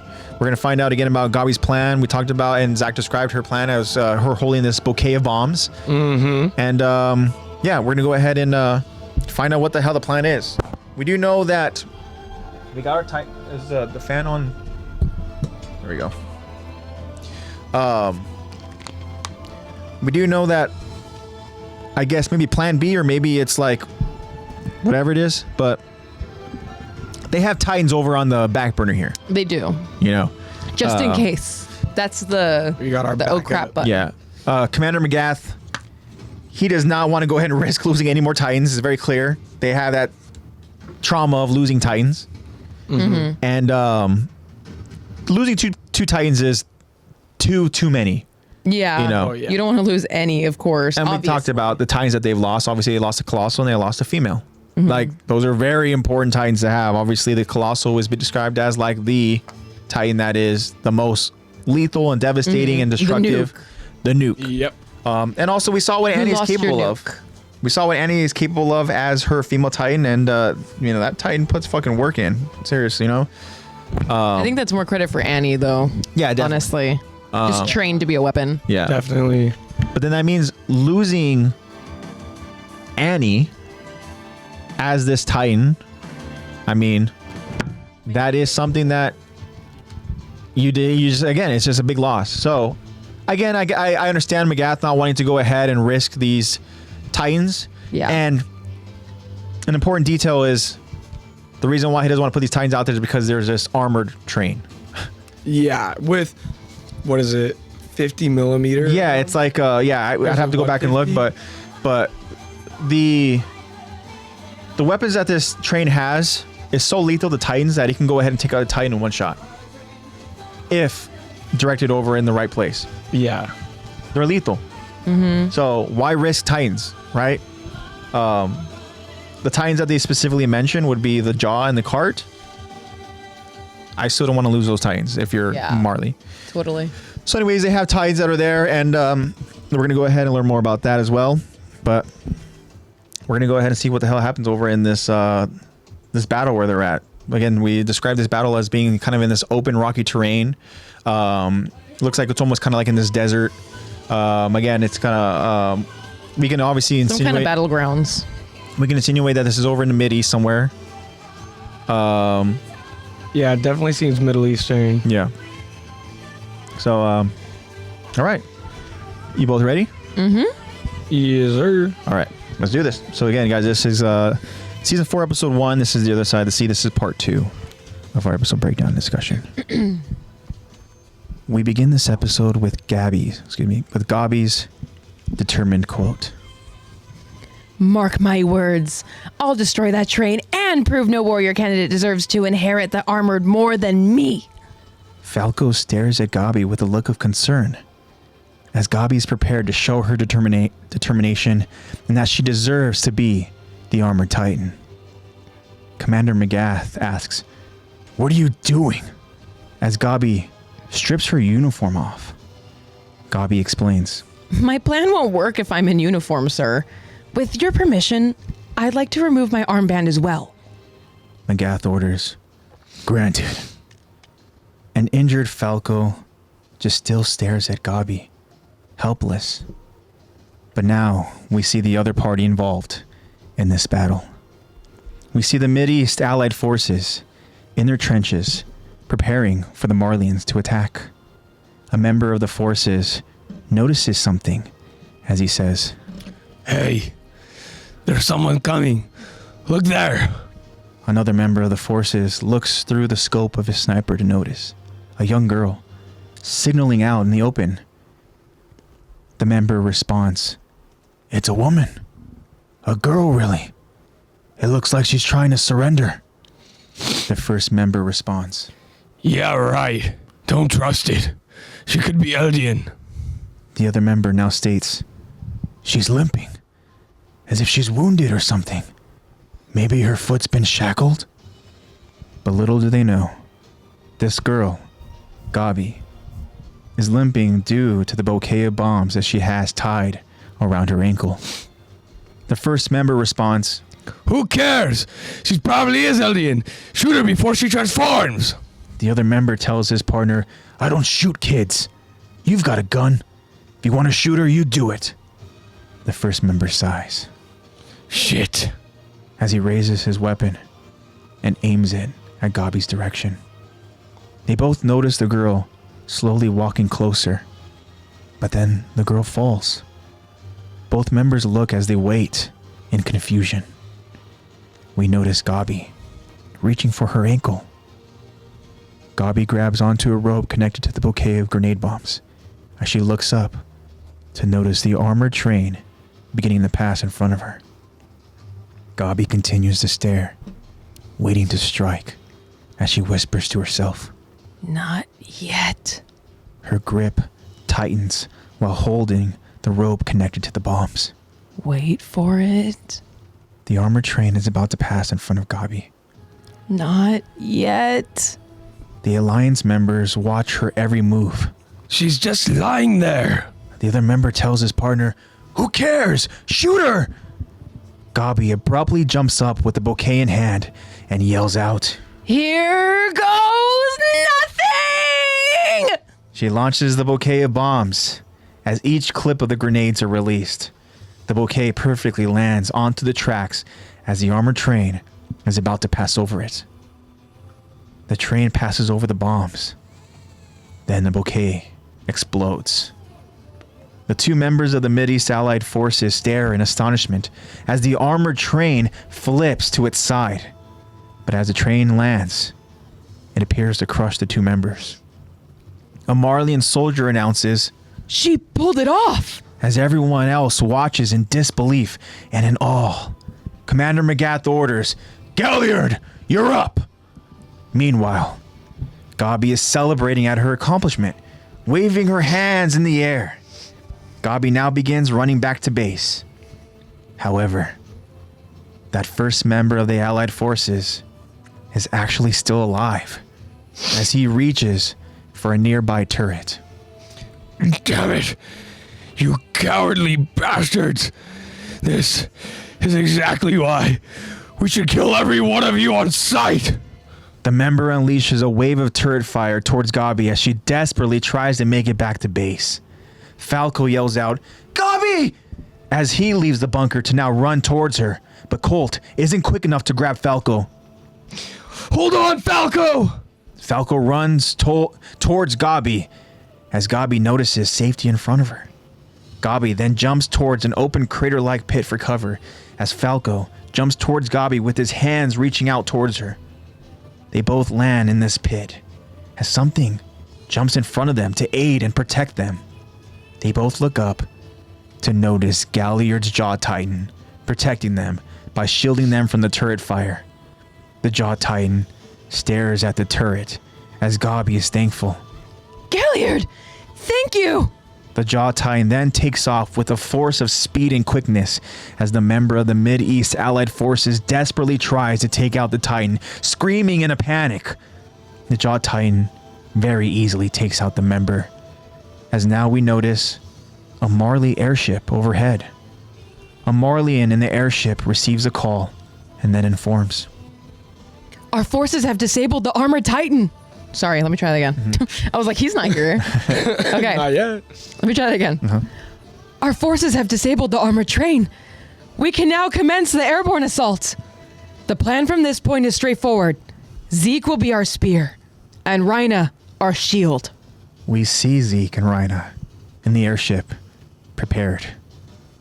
As we can also notice a group of individuals all gathered, restrained in straitjackets, awaiting their unfortunate orders. Damn. Yeah. All right. So again, the battle has commenced, courtesy of Gabi. Again, we talked about it. I mean, Zach said it. Gabi goes out there. She walks the walk, She bro. walks the walk, right? So, And it was pretty successful. She literally walked that walk with bombs on her foot. yeah. We saw that over in this first part that we covered last week, that essentially they're kind of like in this moment where they're like still trying to decide, what is it called? Like the impasse or whatever, or they're kind of like in a point where they are trying to figure out the next plan of action, right? How do we go about this? They understand that they're, again, we talked about this open terrain type, rocky kind of desert look. There is a lot of area in between each bunker, right? So essentially, Very clear, like no place to hide from a exactly. bullet. So it's one of those things where, like, if the Marlians decide to just go ahead and just up and try to charge, they're essentially just like they're going to be picked off easily because of these turrets that, you know, the Mideast Allied forces that they have, right? And that fucking train with a bunch of guns on it. Not to mention the train. So that was the big thing that they're trying to decide on this train, right? Well, again, Gabi decides, hey, let me go ahead and do this. So again, her plan is to go ahead and essentially kind of combine these grenades wires together, turn them into this bouquet of bombs as you got on to describe them. And she wants to be the one to go ahead and essentially take this train I'll out. take it out. Just gotta get close enough. I'll use my I'm just a girl powers. Yeah. I'm just a girl. I'm just a girl. I will say I did find it interesting that when she was undressing, obviously to go with the plan to make it look like she's just a civilian, Yeah. she has to genuinely ask for permission to take off her armband, which Exactly. is crazy. And we know that the armband, obviously, we talked about it over in season 3 when we were, of course, We learn about the significance of it. It's one of those things where, of course, it's a way of kind of like a symbol telling everybody of your blood. that you are this Eldian, right? That you are lesser than others, right? And so the Eldians here too are the only ones that can go ahead Symbol and essentially transform into Titans. Therefore, these 4 children are trying to go ahead and train to become a Titan warrior. All the other Marleyan soldiers that are part of this too, they're also wearing, this armband as well. We're gonna learn more about that armband later on. But the armband signifies your level of status being lesser than these, Marleyans. Yeah. So the fact that, like, as Lexi mentioned, that she has to genuinely, ask for permission, Yeah. Because if she went walking up there with the armband on, they're like, oh. Blast her ass. Oh, an Eldian. For me, it's like either way. Yeah. Who else is gonna fucking come from that direction? Yeah. Like, those guys just aren't the brightest crayons. But they also were like, it's a little girl. Like, because even that one soldier was like, I don't shoot girls. I don't shoot kids. Yeah, kids. Yeah. But again, the thing is too, is like they hesitated. We talked about hesitation over plenty of times in this episode. We've talked about it with some of the characters, that they always regret hesitating. Gone on to, exactly. There's always regret when it comes to hesitating. And it seemed like they were going to go ahead and do it. It's a lesson of life. But they just waited too long, and sat on it. They should have just got it over with. And, Gabi, again, she decided to say, fuck it. She went ahead and she fucking was put on her brave face. She went out there. She did not hesitate on her plan. Not at all. She did not hesitate at all. She waited for the perfect time to go ahead and throw that freaking bouquet. She freaking perfectly had it land literally on that track. And then again, that was a stellar toss. Yeah. Right in front of the train. Train just fucking runs right over it and just. Yeah, exactly. And also too, like listening to it, hearing the grenades all unclick in that kind of like domino effect is so pleasing. Like, it's satisfying. It's such it's such a thing where you're like, it's almost like what's the word I'm thinking of? But like, I feel bad for like being, oh, that's such a nice Guilty sound, because pleasure. Understanding that it's fucking grenades, Guilty pleasure. I love the sound of a grenade unclipping. I love it when grenade pins I fall asleep out. to grenade noises. But it's one of those things where like, it I don't know. I like the sound of it. It's a little unsheathing of the pin. When I was watching back and I was like, doing the notes or whatever, and I heard the note, I was like, oh, that was kind of nice. I was like, ooh. But then, yeah. A little treat. So replay. Timestamp. Gabi went ahead and she freaking perfectly aimed that. Also, shout out to Lex for executing that line. Killer line. She like screams that out. Yeah. I didn't genuinely scream it out, but I definitely raised volume. Yeah, you emulated exactly what it is that, kind of like the idea, the scene of what you the can emotions behind it, right? You can like hear it, how she's throwing it. And then the next thing you know, even these 2 Allied Force, members are literally like, they're just staring, freaking astonished, and just like almost like just jaw dropped, like, huh? Because this little girl that they saw literally just took out their freaking armored train. They were giving mercy. They're like, Yeah. And like, huh? I know. I'm sure they're like, we should have. He says it. He literally says, we should have just fucking shot this. Because we can assume that the other guy died because he got crushed by the train. Whereas, the first member that, was going to go ahead and do the kill shot, he ended up surviving. But, not for long though. But so Gabi gets the job done. She goes out there. She's very proud of her accomplishment. She decides to go and start running back. The next thing you know, as we talked about it, the guy's not dead. She has to go ahead and outrun this freaking turret fire. People. Something I want to go ahead and talk about. Again, the 2 different personalities of these characters here, right? You have freaking Falco, who's literally like Gabi is like so concerned for her own, safety and her life. For her. He begins running after her,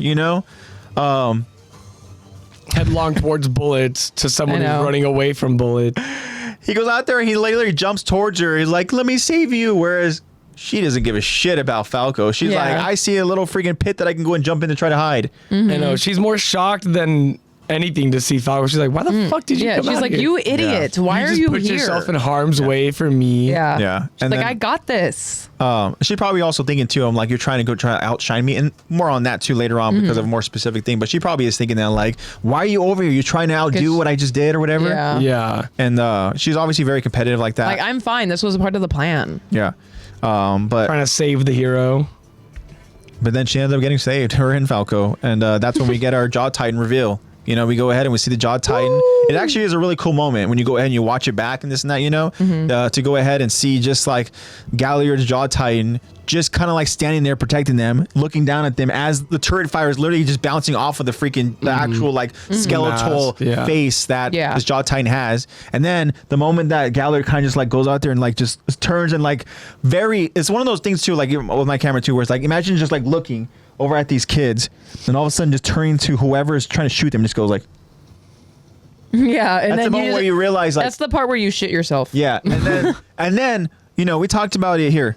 The freaking Crap yourself, agility, the swiftness of like the Jaw Titan literally just charges, runs, and the amount of speed that it generates causes like this like dust cloud to hit Falco and Gabi. They're both kind of like, whoa.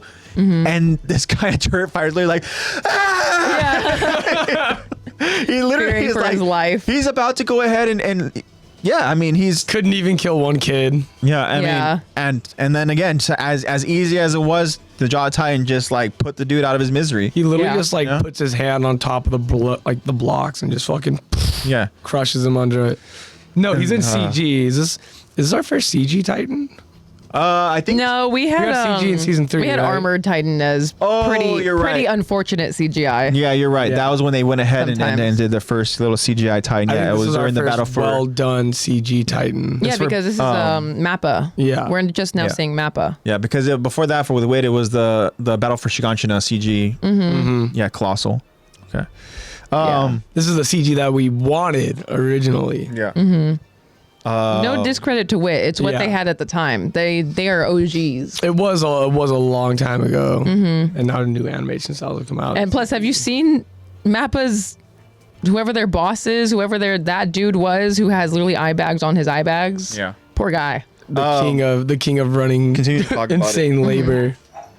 Also, too, Jacob says, Jaw Titan is third favorite. Third. What are your first two? Yeah. Your first one, Founding. Yeah, I'm gonna. This should, What's the top two, Jacob? Oh wow, it's totally. Yeah, the first one's got to be like Founding, and then maybe Attack. Those are my guesses. The Flock Titan. Yeah, he's ugly enough to be one.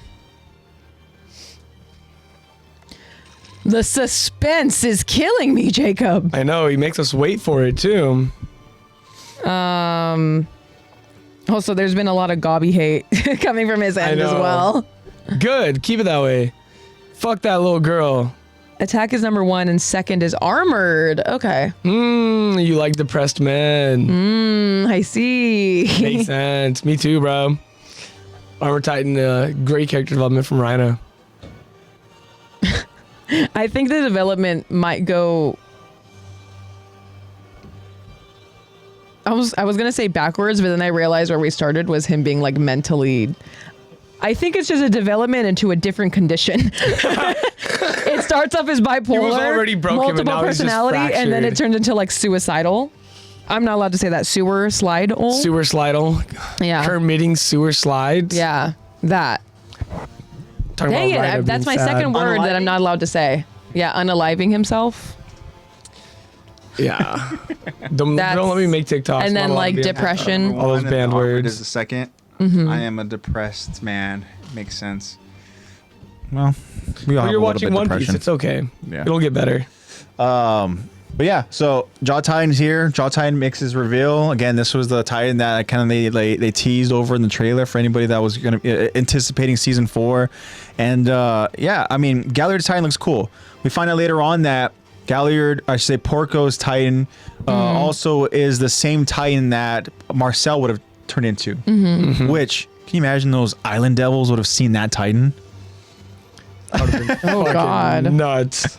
That would have been insane. I mean, thinking about like, okay, I think his hair is just like a different color, right? It was a different color. Yeah, he had a darker shade. Yeah. Marcel did, but on his mane. Speculating and now. got fucking. Yeah, Ymir just kind of got just a little. That's sharp interesting, teeth. though. I don't think we ever talked about. Sorry to cut you off. Were you finished with your thought? I was just gonna say I was gonna go ahead and spiral into something, but we can go ahead and talk about this. I was gonna spiral a little bit into. I think it's interesting that like, obviously it makes sense, but being related like doesn't. Like your Titans will look similar, which is crazy. Yeah. I mean, probably not the same thing with Beast. I think that's a different thing. But like, we see these two brothers with the same Titan. Given we haven't seen it here, but we do see it eventually. And the only difference is like hair color. Yeah. So for example, like if we both were the Jaw Titan, you think that we would resemble the same Jaw Titan? We probably would if that's how that works, because they're very close in blood. I mean, obviously they are your siblings brother and sister. You and Mr. NatePlaysBad both Me be and looking. Nate. Me and Nate would just look like Zeke's Beast Titan. We'd just be a couple of monkeys walking around. Yeah. Well, again, I feel like with Beast Titan might be could different. Beast Titans That's could true. go open. But like for example, if you were the Jaw Titan or something like that, But then, stuff like We all Jaw, look like female, Falco. armored. Well, some that aren't really heavily based on visual looks, yeah, like the Beast is, because that's literally a whole animal. yeah. Other than that, I would have said the other one that's really based on looks would be Jaw and Cart. But from what we see, Jaw is just, hey, his hair is darker and his hair is lighter. Yeah, exactly. Warhammer. Oh yeah, I don't know. The thing Because is, they do is have different. Warhammer was like under the same like family lineage, right? Yeah. And so it's one of those things where like it could be just that specific Warhammer design is going to be the look, whereas Warhammer could have looked much different if it was, But then again, the only other Warhammer that we see is a multiple Titan user. Yeah. So that's the thing. It's hard to go ahead and tell, and for sure. But I mean, I don't know. I mean, we do see like later on we see different, Titan designs during climactic battle. We do. True. There's different Very true. Warhammers. They all kind of have just different heads, Yeah. but they all kind of have similar structure. Yeah. Similar build. Yeah, Jaw Titans all look kind of different. Yeah. Female Titans all look kind of. So yeah, I feel like like you passed it on to a sibling, you wouldn't look too different. Like your guys' Titans would look similar. So it has to be something in your blood Yeah. It could be just that. Yeah. that somehow. I just lost what I was looking for. I was about to sound so smart right now. But somehow something genetically is how will translate into how you are visually shown as a Titan. Your traits and stuff. Kind of like how, I mean, I don't know. Would we maybe because those brothers looked so alike? That's why their Titans look so alike. Like we don't look all that alike. So maybe our Titans won't look all that alike. Maybe. I don't know. Jacob saying that the attacks look kind of similar. I mean, I guess when it comes to the Jaegers, I mean, it's just Grisha's Jaegers. is far hairier. so they have like the long hair look and everything and stuff. I mean, I don't know. I mean, Attack Titans, I feel like anything that involves like an actual taking like someone out of a human form is kind of a little more difficult. Like, I think you're gonna go ahead and resemble more of the actual person. Yeah, like Whereas female with- Titans look more similar to each other. Yeah. Whereas, I mean, I think with Cart Titan and Jaw Titan would kind of like, I mean, you're gonna go ahead and kind of resemble the same look, and then again, depending on the DNA, again, like the Galliards, it could just be the same look. Which, I mean, shit, if it's DNA, then they got some good ass DNA because I they know. look badass. Ymir They just look got cool. some shit genes, bro. Yeah, I mean, Ymir Jesus, she was bottom of the barrel for the gene pool. Yeah. I don't know. But what I was gonna go ahead and say is, that, Could like a gremlin. Can you imagine how much of a game changer would have been if Marcel had not had encountered Ymir, and let's say Marcel is also a part of that cadet group, and then all of a sudden, as they reveal themselves, go ahead and become the traitors, and Marcel's over on top of that wall, like. Oh yeah. That'd be a crazy scene to have like Jaw Titan in. The thing is, you would have the Colossal. Yeah, what the heck? You would have the Colossal who would go ahead and be like the, big distraction, but then Marcel's Jaw Titan would be the very agile and swift one to go ahead and essentially take Historia, if that was the plan. I don't know if that was necessarily the plan to begin with. Yeah. But like, They wanted to take excuse something. me, Ymir, not Historia. Yeah. Take Ymir, and then I think that from then, attention and very quickly go out there and take out Eren. Would they even really?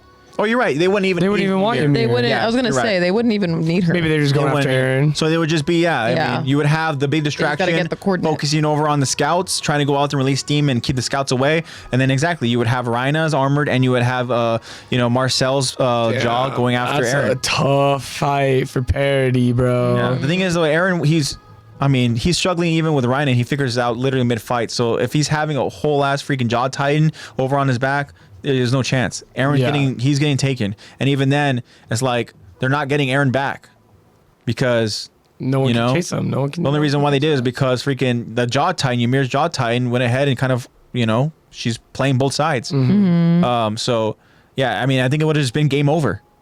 If you would have had the jaw titan in season 4, that's there, that same look, that same style, that same game, yeah, it's over. That's why Eren made it so. Yeah, pretty much, huh? Yeah, if that's the point, then that's probably why Eren literally just he's like, all right, you know what? We're gonna need Ymir for this purpose, and then she's just gonna give her fucking life away. I know. And we're not gonna let her stay with Historia. Yeah, literally. Damn, it's so sad what happened to Ymir.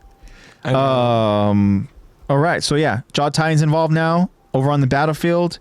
He's doing his thing. And we see the airship, the Marley airship. We're going to go ahead and learn more about that very shortly, but the airship, we know that it has Zeke and Rhina in it. Yeah. A very sad Rhina. Yeah. And again, we notice these individuals in straitjackets. So we'll go ahead and we'll see what all that's about. All right, you guys ready to continue? Yeah. Yes, sir. All right, let's do this.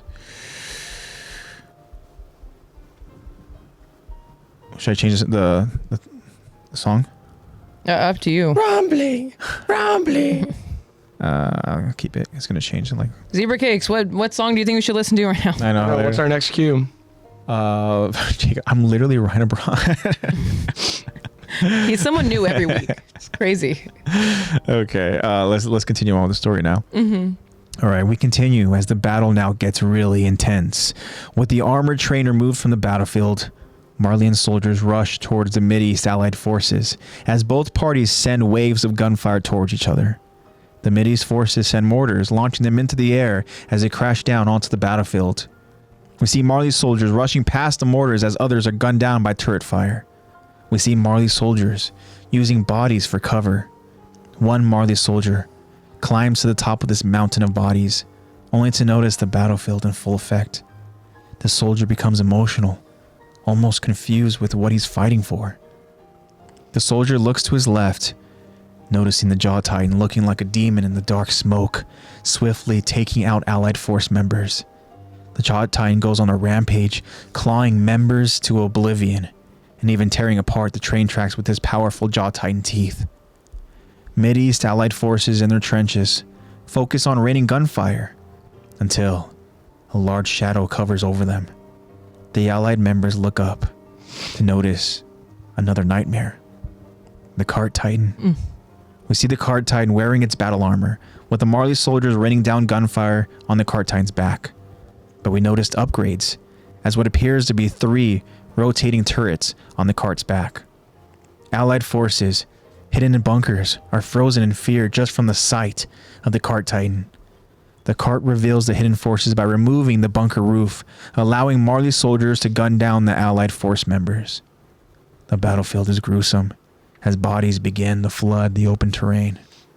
Back at the Marley base, we see Gabi, nonchalantly just putting her uniform on. Meanwhile, Falco can be seen dragging a severely injured Allied force member's body into the Marley bunker. A confused Gabi asks, "What are you doing, Falco?" Falco responds, "You know, this guy's done. He's in no shape to fight anymore. Udo, can you spare a tourniquet?" A Marley soldier can be heard telling Falco, "Dumb brat, you should have just finished him off." Gabi asks Falco, "Is this supposed to be your big selling point, Falco? You trying to outshine the girl who just won this battle for Marley by being a stickler for the laws of war? This won't help you earn the armored." Falco responds, "I don't care." Gabi tells Falco, "You're such a weirdo." A severely injured allied member begins muttering something under his breath. Falco takes notice. He's saying something. Falco asks Udo, "Can you interpret? Tell him I managed to stop his bleeding so he doesn't need to be afraid." Udo, almost hesitant to help, regretfully translates. "Do not touch me. I'll be tainted, you filthy devil," he says. A Marley soldier, overhearing, erupts with laughter, almost agreeing with the allied force member. But then, we see a flare, signaling to retreat, as we then see Marley soldiers running back to their fort. A soldier screams out, "Get back! Don't get caught in it!" Gabi looks up into the sky to notice the airship, as she ominously says, It's beginning. The airship opens a door, dropping the straitjacket soldiers as they all slowly parachute down. Allied forces stare up with confusion as they watch more and more soldiers parachuting towards the battlefield. But then, as we look inside the airship, we find out that these soldiers are being dropped against their will. Inside, we see Rhina with a blade in hand preparing to drop. We then see Zeke staring at these subjects, all parachuting down. Zeke clears his throat. And then Zeke lets out a vicious yell. His yell causes a rumble in the sky as the parachuting soldiers are all actually unwilling Eldians being transformed into pure Titans. The sky lights up as each Eldian transforms. And on the ground, we see Marlians and Force members terrified at what's to come. To be continued. So, do we find out where they find these volunteers? I don't know. I'm gonna honest. assume They just death drag row. them out of their home and they're like, yep. Or like they're like criminals and they're like, well, you have no reason to live anyways. You That's what I'm thinking. devil filth. I mean, they very easily could it just be people who literally, I mean, maybe they just oppose any kind of whatever Marlian law and then just, this is their punishment. And we're like, you're a criminal and you have tainted blood. Yeah. So, I mean, You will be they used all for look. war. When we see them dropping out, they look like they're already like halfway mid, gone. Yeah, yeah. Yeah, They're they don't already look like freaking they're all there. Like Titan transformation Yeah, because they like have maybe a bit of spinal fluid or something like they that. have like almost like the Titan faces or like the pure Titans, how they look very kind of Yeah. like almost like They have the weird, gritting whatever. teeth. Yeah, all definitely something with spinal fluid Yeah. for sure. So they're all essentially being like these already like hypnotized, Yeah. like Definitely against their will. yeah. They are Definitely not all there. conscious. Yeah. And Jacob says Zeke's beast roar is so badass. We're talking about It's a like how pretty sad sick how fucking yell. sad it is to be one of these victims and he's like, dude, this scene is so cool. I like how in this moment though, Zeke walks up to like the freaking open door. He just goes like, Yeah, he's like, I can't let my voice crack. yeah. Yeah. Yeah, he just goes and he even does the freaking full like power stance. know. Just like, Yeah. I know. He was Meanwhile, like, this Ryder's has to in be the a good back. roar for all of them to hear. And Yeah. a rider in the back like, do the ride. yeah. Do the ride, daddy. You know that I they're- love you, he's daddy. clearing his throat, getting a right. You know he's been practicing that so that he's not like, Or like you said, exactly. He goes out there and freaking like his voice like cracks or whatever. yeah. I mean, roar.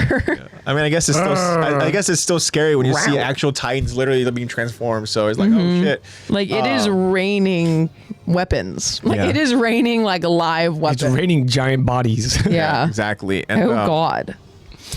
It's raining man. Like giant cannibals. Hallelujah. Isn't that it's terrifying? raining man. yeah. Giant naked cannibals.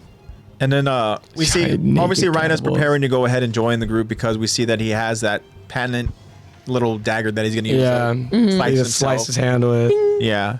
And then Happy face. yeah, I mean at this point here, we go ahead and again we saw what the battle turned into after the armor train was destroyed, and the Jaw Titan has Just now pure been chaos. ordered to go ahead and participate now in this battle. And well, I mean now it's a full-on battle. I mean, we go ahead and we see it's just a ton of gunfire, you know, a lot of death and casualties.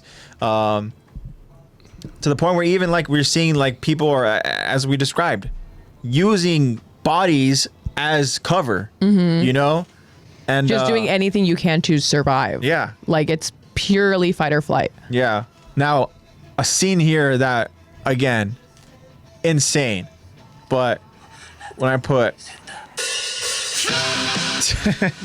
Yeah, he's drowning pool.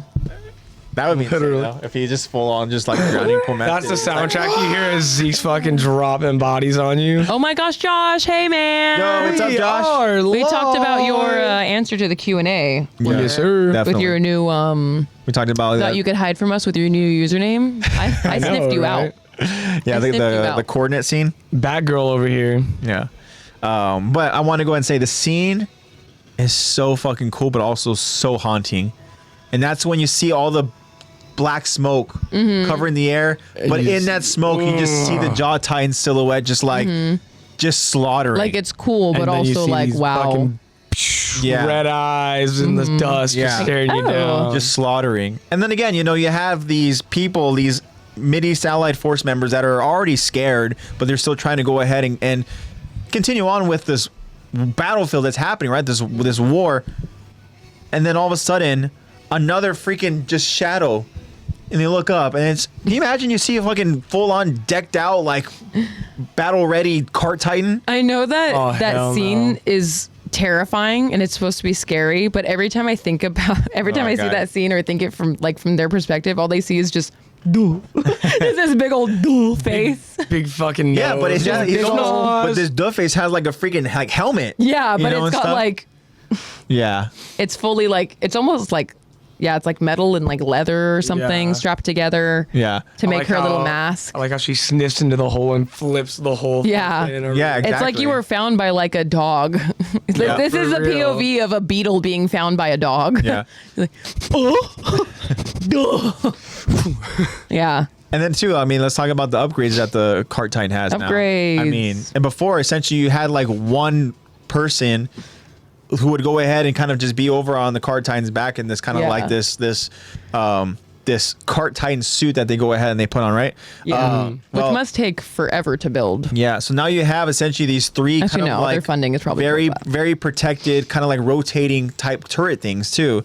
So I mean, hey, I mean, again, Marley, they're focusing on claiming territories, and I'm willing to bet that the Jaw Titan and the Cart Titan are heavily involved in that.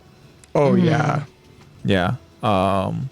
It's funny. They're used to armies fearing them and their Titans. Yeah, definitely. That's why Oh, yeah. I think that this is one of those things where like wherever it is, wherever territories are at, to go ahead and claim, they always are willing to go ahead and do these and claim this territory, let's just say, without using their Titans, because as we talked about, it seemed like Magath doesn't even want to go ahead and risk losing the Titans. But the moment that the Titans are on the battlefield, that shit's game over. You know? Oh, yeah. Like, You know they're not going to send them out unless they know they're winning anyways. yeah, exactly. And now we're gonna go ahead and have a whole other wave of Titans. Like, are you kidding me?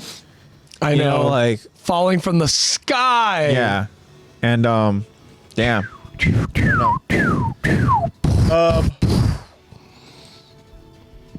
Damn, so the card titan for real said, go, go, gadget, death. Go, go, gadget, turret man. Pretty much. Go go gadget, naked man. But Zeke let's said. talk about the Zeke moment said, here. Go, go, gadget, giant naked. Go go gadget. Yeah. The hills have eyes. No, seriously. But I want to go ahead and now talk about what's happening over in the Marley bunker before the Titans were. Yes, we talked about that, Released. Josh. That was good. He said they're kind of weakened right now since they don't have the colossal and the female. Yeah, Yep. totally. Yeah. Which is again why the Commander Magath doesn't want to go ahead and risk. Yeah, You Gabi know, possibly. What do they have? Total 5 right now. They have. I think so. it's still playing. Oh, is it really? Yeah. I was like, what sick riffs are going on in the background? I didn't even hear it with this on. Yeah. I think we talked I about realized last I was week. like, no one else hears this. We talked about last week. I believe Magath mentions we have 7, but really 5. I mean, so Because they're not using the Warhammer. True. Yeah, they're not using the Warhammer. And they've lost. so then the 5 they're obviously referring to is going to be Jaw, Cart, Armored, Beast, And then what would be that fifth one? Probably would be the Warhammer. It'd just be Warhammer, because But they can't really use it. Attack, Colossal, Yeah, we said cart. and female are all still in parity. Yeah. So yeah, we already said they got cart. So five- they that's got gotta five out be of the the nine. Fifth would be the yeah The Warhammer. cart, beast, 5 out of the 9. jaw, armored. Yeah, it's got to be. And you can't even really use. I mean, I guess you can. You know, like that's what their family's kind of bred for. But I guess you can. It's just not as accessible. Like actually, I don't know. They might have them as like a Aren't they fail-safe? meant to be like Have them on speed dial. more inland? They're more mainland protector Titan Warhammer. That seems about right. More with Josh is saying that the Warhammer isn't used for battle at all. yeah, because we saw what happened when she did try to use it for battle. Yeah. Aaron unplugged that bitch. Literally. Damn, so is that fifth Titan really just Warhammer? It's just like Yeah. obviously like Josh Yeah. saying they don't use the Warhammer. Because then they mentioned 7, and then there's obviously a total of 9. So I'm trying to go ahead and think about the Titans that are all. Well, because the other two would have been There's the literally Colossal and the Colossal, female. Founding, Colossal, And then female, there's attack, all in parity. Yeah. Armored, Colossal, Beast, Jaw, Cart. Okay. That's our 9. Wait, Armored, Colossal, Beast, Jaw. Armored, what did you say on the other hand? whoa. The other hand, he said. Did you say Wait. Warhammer on that hand? No. No, I didn't. I said Colossal instead of Warhammer on this Okay, one. that's what I thought. I was Yeah. like, where? I know Warhammer- I was just bagging on her, but where's she Warhammer, at? Beast, Cart, Armored, Jaw. Then it's Founding, Colossal, Attack, female. Got it. Yes, or 9. that. Got it. We can count here. Parody has attack, female, Colossal, and Founding Titan. Yeah. Exactly. All right. But the moment I want to go ahead and talk about again, we talked about Falco and how he appears to go ahead and have he appears to be different from the rest of these soldiers. He appears to go ahead and be very, I guess, empathetic, and obviously he cares, Yeah. right? Because he literally goes out there and he removes one of those enemies, the Mideast Allied Force members. He goes out there and literally drags him into their own little bunker, and In their own trench. this member is severely injured. He's not quite dead yet. Like he's like missing limbs. And Oh, like, he fucking wishes he was. yeah. But Gabi goes out there and she's even like, "What the hell are you doing?" Falco goes out there, tells her like, "Look, essentially this guy's done fighting. He's in no shape." Like asking Udo. Udo is obviously the very smart trainee here in the Glasses group of 4. kid with a bowl cut. Fucking nerd. He's very book smart. Has great grades. Actually, And so obviously he knows the other languages. yeah, to he be knows able other to languages and translate. stuff. He could go and translate. But I mean, again, we kind of talked about it early on in this episode. But like Gabi and her mindset, right? She's thinking that Falco's trying to go ahead and Yeah, she's like, "You trying to one up me right now? I know. She's always like, "Are you trying to come after my Titan? That's my Titan. I'm the armor Titan. You ruined my groove." yeah, she said you're trying to outshine the girl who just You're won really this battle. harshing my mellow. Yeah. Uh-oh, you have too much energy. Go take a lap. Uh-oh, SpaghettiOs. Go run. But Falco goes out there and says, "I don't care." Gabi again just thinks Falco's weird. But then this injured Mideast Ally Force member, he begins like saying things under his breath as he is, again, Trying to be in much cared pain. for. Falco's trying to use. Also, he's trying to use their resources to treat this enemy. Yeah. You know, he's like, "Does anyone have a tourniquet? Let me do this." Da da da. Like effort and resources, and I'm sure, obviously, it's a rule of war. But it's there kind are of no frowned rules of upon war. still, because like everyone's like obviously side eyeing him, like, "Bro, what are you doing?" You could be using that on one of your allies who's also injured right now. Yeah, Yeah, like, what are you exactly. doing right now? But And like you said, Gabi's just taking it from the angle of like, is this what you think is going to help you get the armored? Because it's not. That's mine. yeah. Motherfucker, they're racist to us. You think they care if we save the enemy? I know. They literally call us mutts. So Falco hears this member talking, and Falco almost becomes like excited. He's like, oh my god, like he's talking, like he's helping him, of course, and he doesn't understand him, and so Falco wants Udo to go ahead and translate, but he also wants Udo to go ahead and tell this member in his language that, hey, can you tell him that I managed to stop his bleeding so he doesn't, important word here, need to be afraid. That word afraid, right? We see Udo as he obviously is listening and he's hearing what this man is actually saying, and he has his look of like, he literally looks like he's asking in his head, please don't make me translate. Please don't make me translate. He's like, I just... And he goes out there and he decides to regretfully translate. He says the words, do not touch me. I'll be tainted, you filthy devil. And then this Marley soldier hears that, and he hears this enemy, literally an enemy, berating and bashing the Eldians, and the guy literally erupts in laughter because he's like, he thinks it's so hilarious. And these Eldians he's like, are wow. so lesser. He's like, oh my god. Even the enemies don't want your fucking help. Yeah. I will say, I think this tells a lot about, again, we're talking about how Falco's character is being, it's just because it's such a stark difference from what seems, I'm so out of focus. It just seems like a stark difference from what seems like such a clear cut, like, I am a prisoner of war, I'm going to do what I have to do for my family, like that we see in other characters, but we actually see some depth early on in Falco. And I think it's very telling of Falco's view on fear when he says, I stopped the bleeding so you don't have to be afraid. AKA Falco's seemingly understanding that fear comes from the fear of death.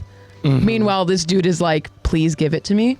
This dude's like, my fear isn't death. My fear is being in your guys' hands, like, and being around you. And like it's just, I think that's very telling of Falco's, I guess just what he thinks about fear and what he thinks about war. Yeah. That he can't really fathom that someone wouldn't be afraid of dying.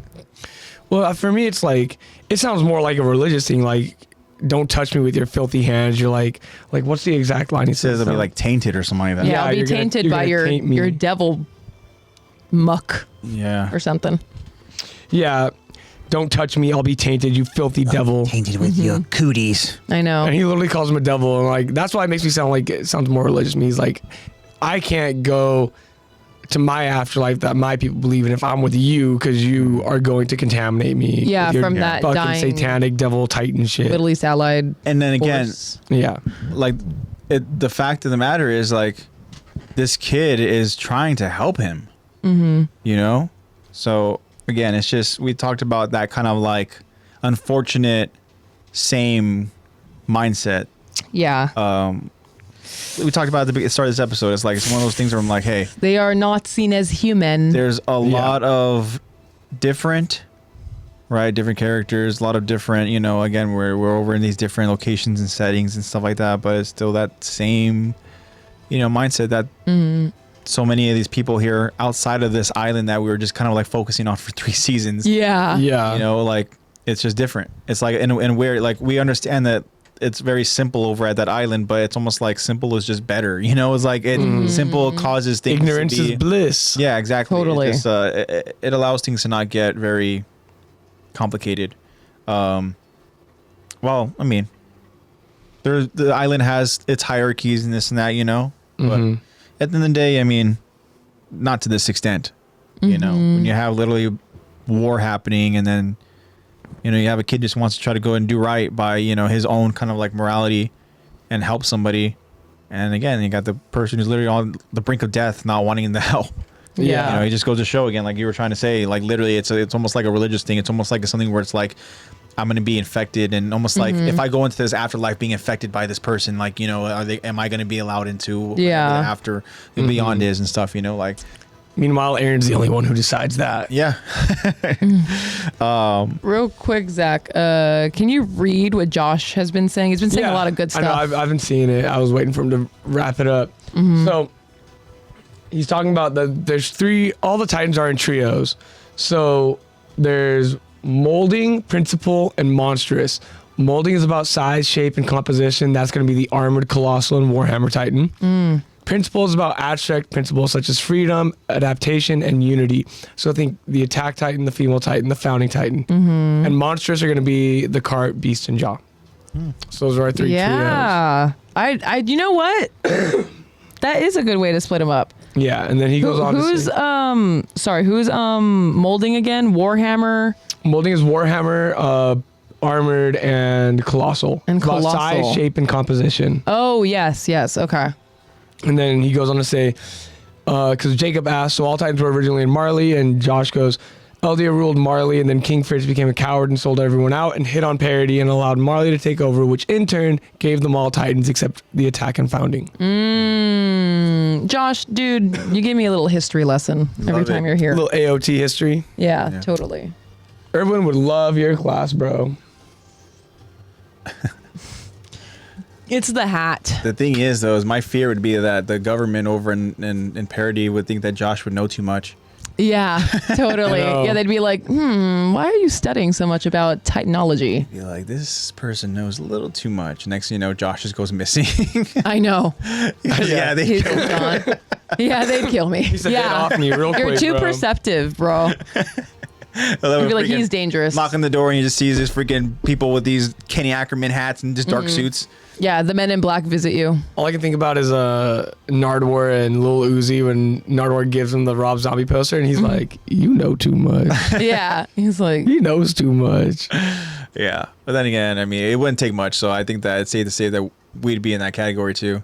Be like, wait, they're breaking down this. Like, wait, what? No. Yeah. They know too much. yeah, this tells us a lot about Falco's character. However, Josh says, unless my mind was erased, that's true. True. Probably know all our minds. Aaron Yeah, would that's wipe true. your ass. They could seriously men in black you just Yeah.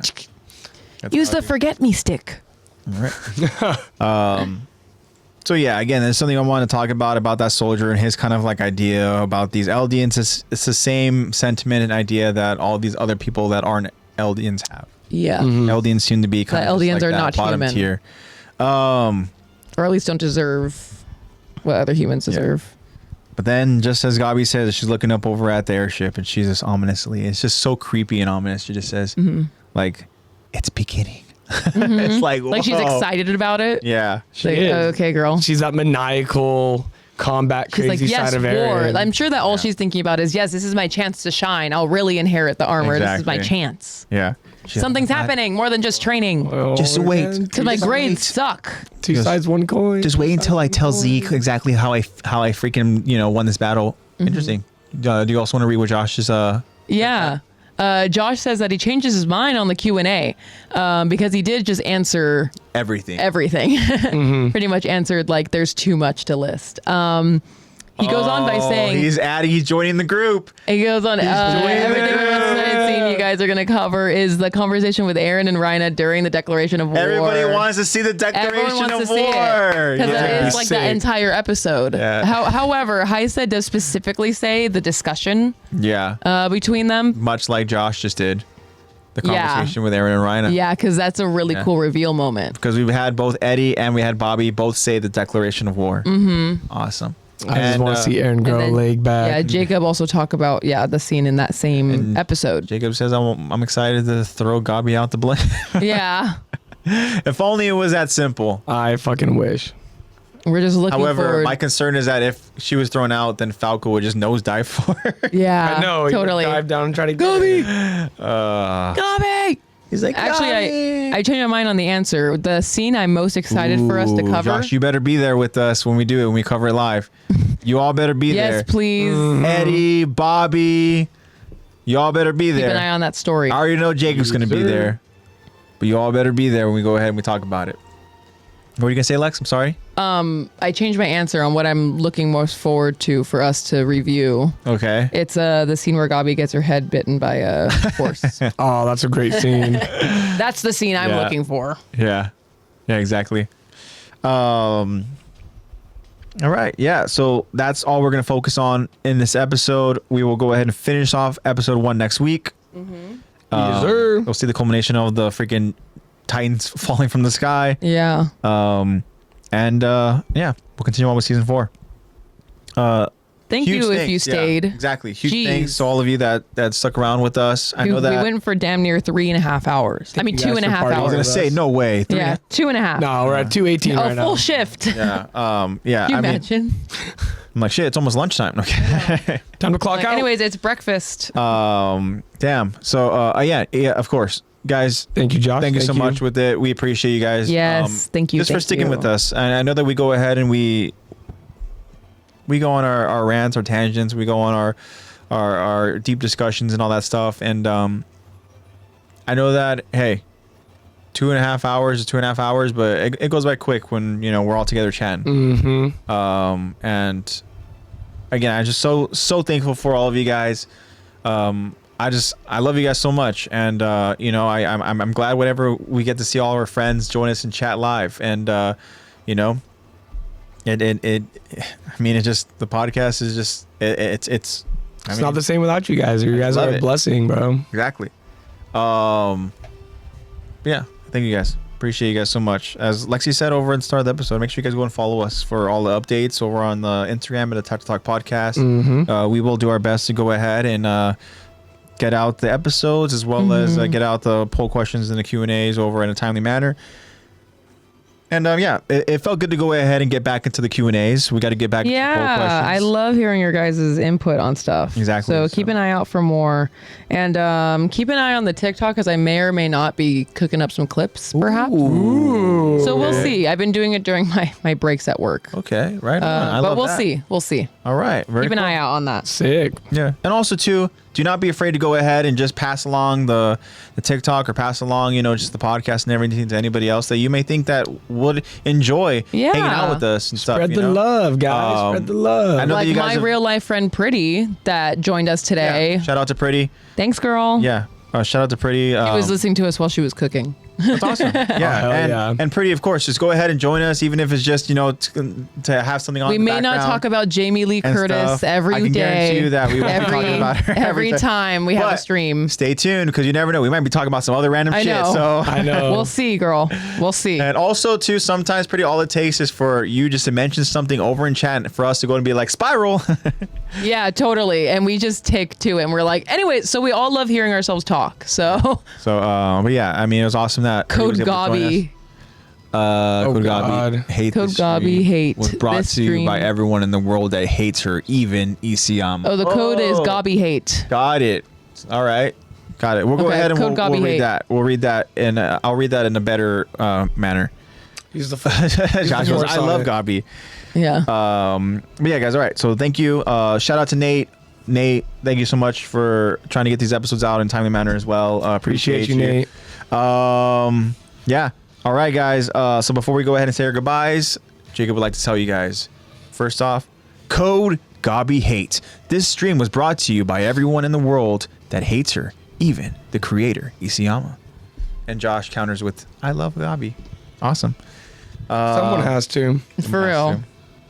But yeah, guys, again, your continuous support is amazing. We love you guys so much. As I said, go ahead and spread the word. The more friends that we have over here live with us in chat, the better. And even if you're able to get friends, go ahead and watch us when the episodes are published. That's awesome too. Yeah, we want to continue to grow this podcast.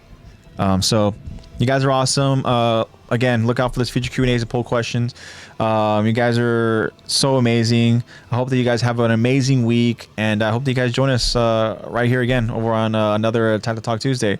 Love you guys. This is AJ signing off, saying love, hate. Stay safe and spread love and positivity. I'll see you guys next week. Alrighty. I'm going to leave you all as Blurry Lexi tells you a fun fact.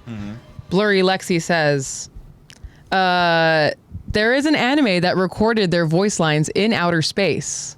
And it's an anime called Space Brothers. Their voice lines are recorded in outer space, which is really cool. That's super dope. But anyways, see you guys next week. Thank you for all who joined. Thank you for all who are listening in the future. I see you.